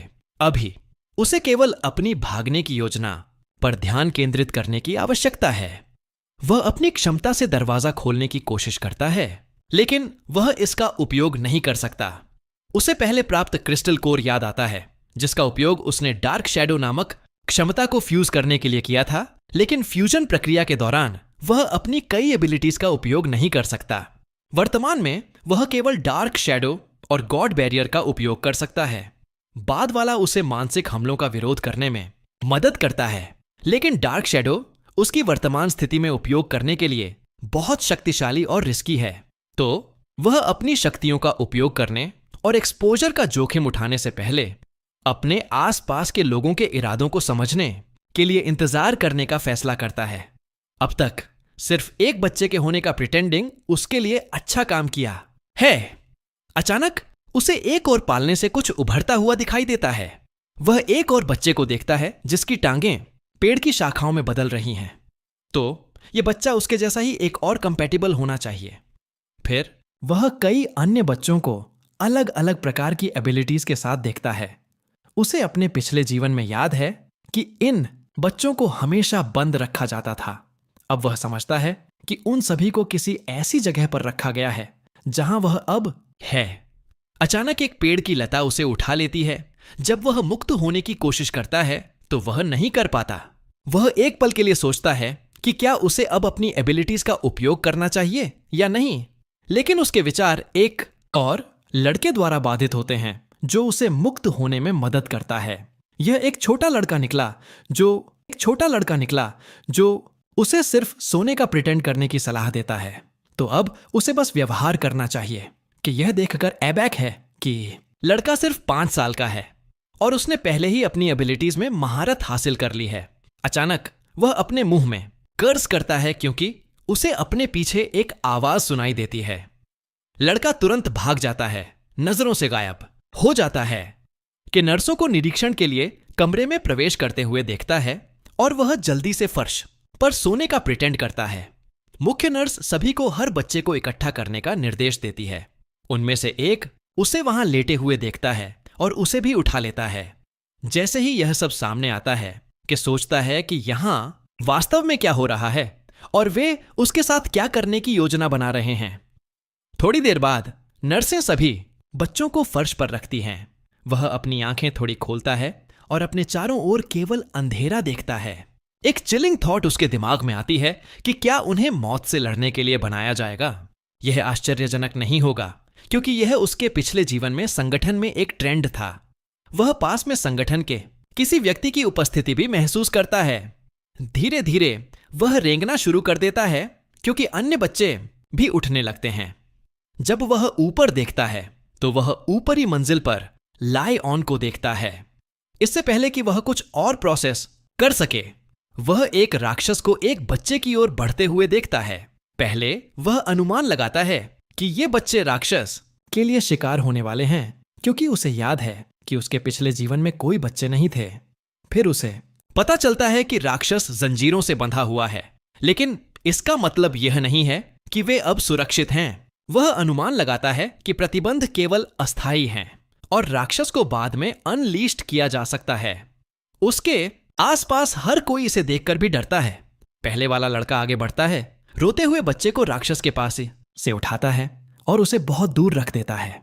बच्चों और लायन को चारों ओर देखते हुए वह अब निष्कर्ष निकालता है कि उन सभी को यहां राक्षस से लड़ने के लिए इकट्ठा किया गया है ताकि उनकी एबिलिटीज को जबरन जगाया जा सके। इन बच्चों को यहां इकट्ठा करने का उद्देश्य संगठन की योजना होनी चाहिए जिसे हंटिंग डॉग प्लान के नाम से जाना जाता है। लाई के बाद यह योजना लायन को सौंपी जाती है। उस पल लायन बताता है कि वह अपने शिक्षक के सामने केवल प्रिटेंडिंग कर रहा था।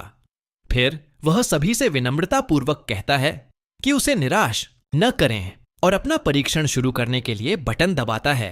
इसके साथ राक्षस पर प्रतिबंध टूट जाते हैं और वह हमारे दोस्त की ओर दौड़ता है, लेकिन वह मुश्किल से डॉज करने में कामयाब रहता है। इस प्रक्रिया में उसका कान घायल हो जाता है। वह राक्षस को देखता है, जो शायद सेकंड ग्रेड का है। उसे विश्वास है कि वह उसे नीचे गिरा सकता है, लेकिन वह दूसरों के बारे में इतना निश्चित नहीं है। वह दूसरों को देखता है जो मौत से डरे हुए हैं। एक टॉडलर रोना शुरू कर देता है, राक्षस का ध्यान आकर्षित करता है। अब यह उस बच्चे की ओर बढ़ रहा है, लेकिन टॉडलर के बगल वाली लड़की डर जाती है और इसके साथ उसकी ट्री ब्रांच एबिलिटी सक्रिय हो जाती है। कई वाइन्स राक्षस के चारों ओर लिपट जाती हैं कि लड़की को थम्स अप देता है और उम्मीद करता है कि वह पकड़ पाएगी। उस पल लायन भी उसकी एबिलिटी को नोटिस करता है, जिसे वाइन टाइप के रूप में पहचाना जाता है। वह उसकी तारीफ करता है, यह कहते हुए कि यह एक अच्छी है, खासकर यह देखते हुए कि यह केवल फर्स्ट ग्रेड लेवल पर है। उसका ध्यान फिर हमारे दोस्त की ओर जाता है, जिसने अभी तक कोई एबिलिटीज नहीं दिखाई है। फिर भी उसे विश्वास है कि एक एबिलिटी यूजर होना चाहिए। अपने मन में उसे विश्वास है कि एक्सट्रीम कंडीशंस में धकेले जाने पर निश्चित रूप से अपनी शक्तियों को सक्रिय करेगा। इसके साथ राक्षस वाइन्स से मुक्त हो जाता है और अपनी पूरी शक्ति को अनलीस्ट करने की तैयारी करता है।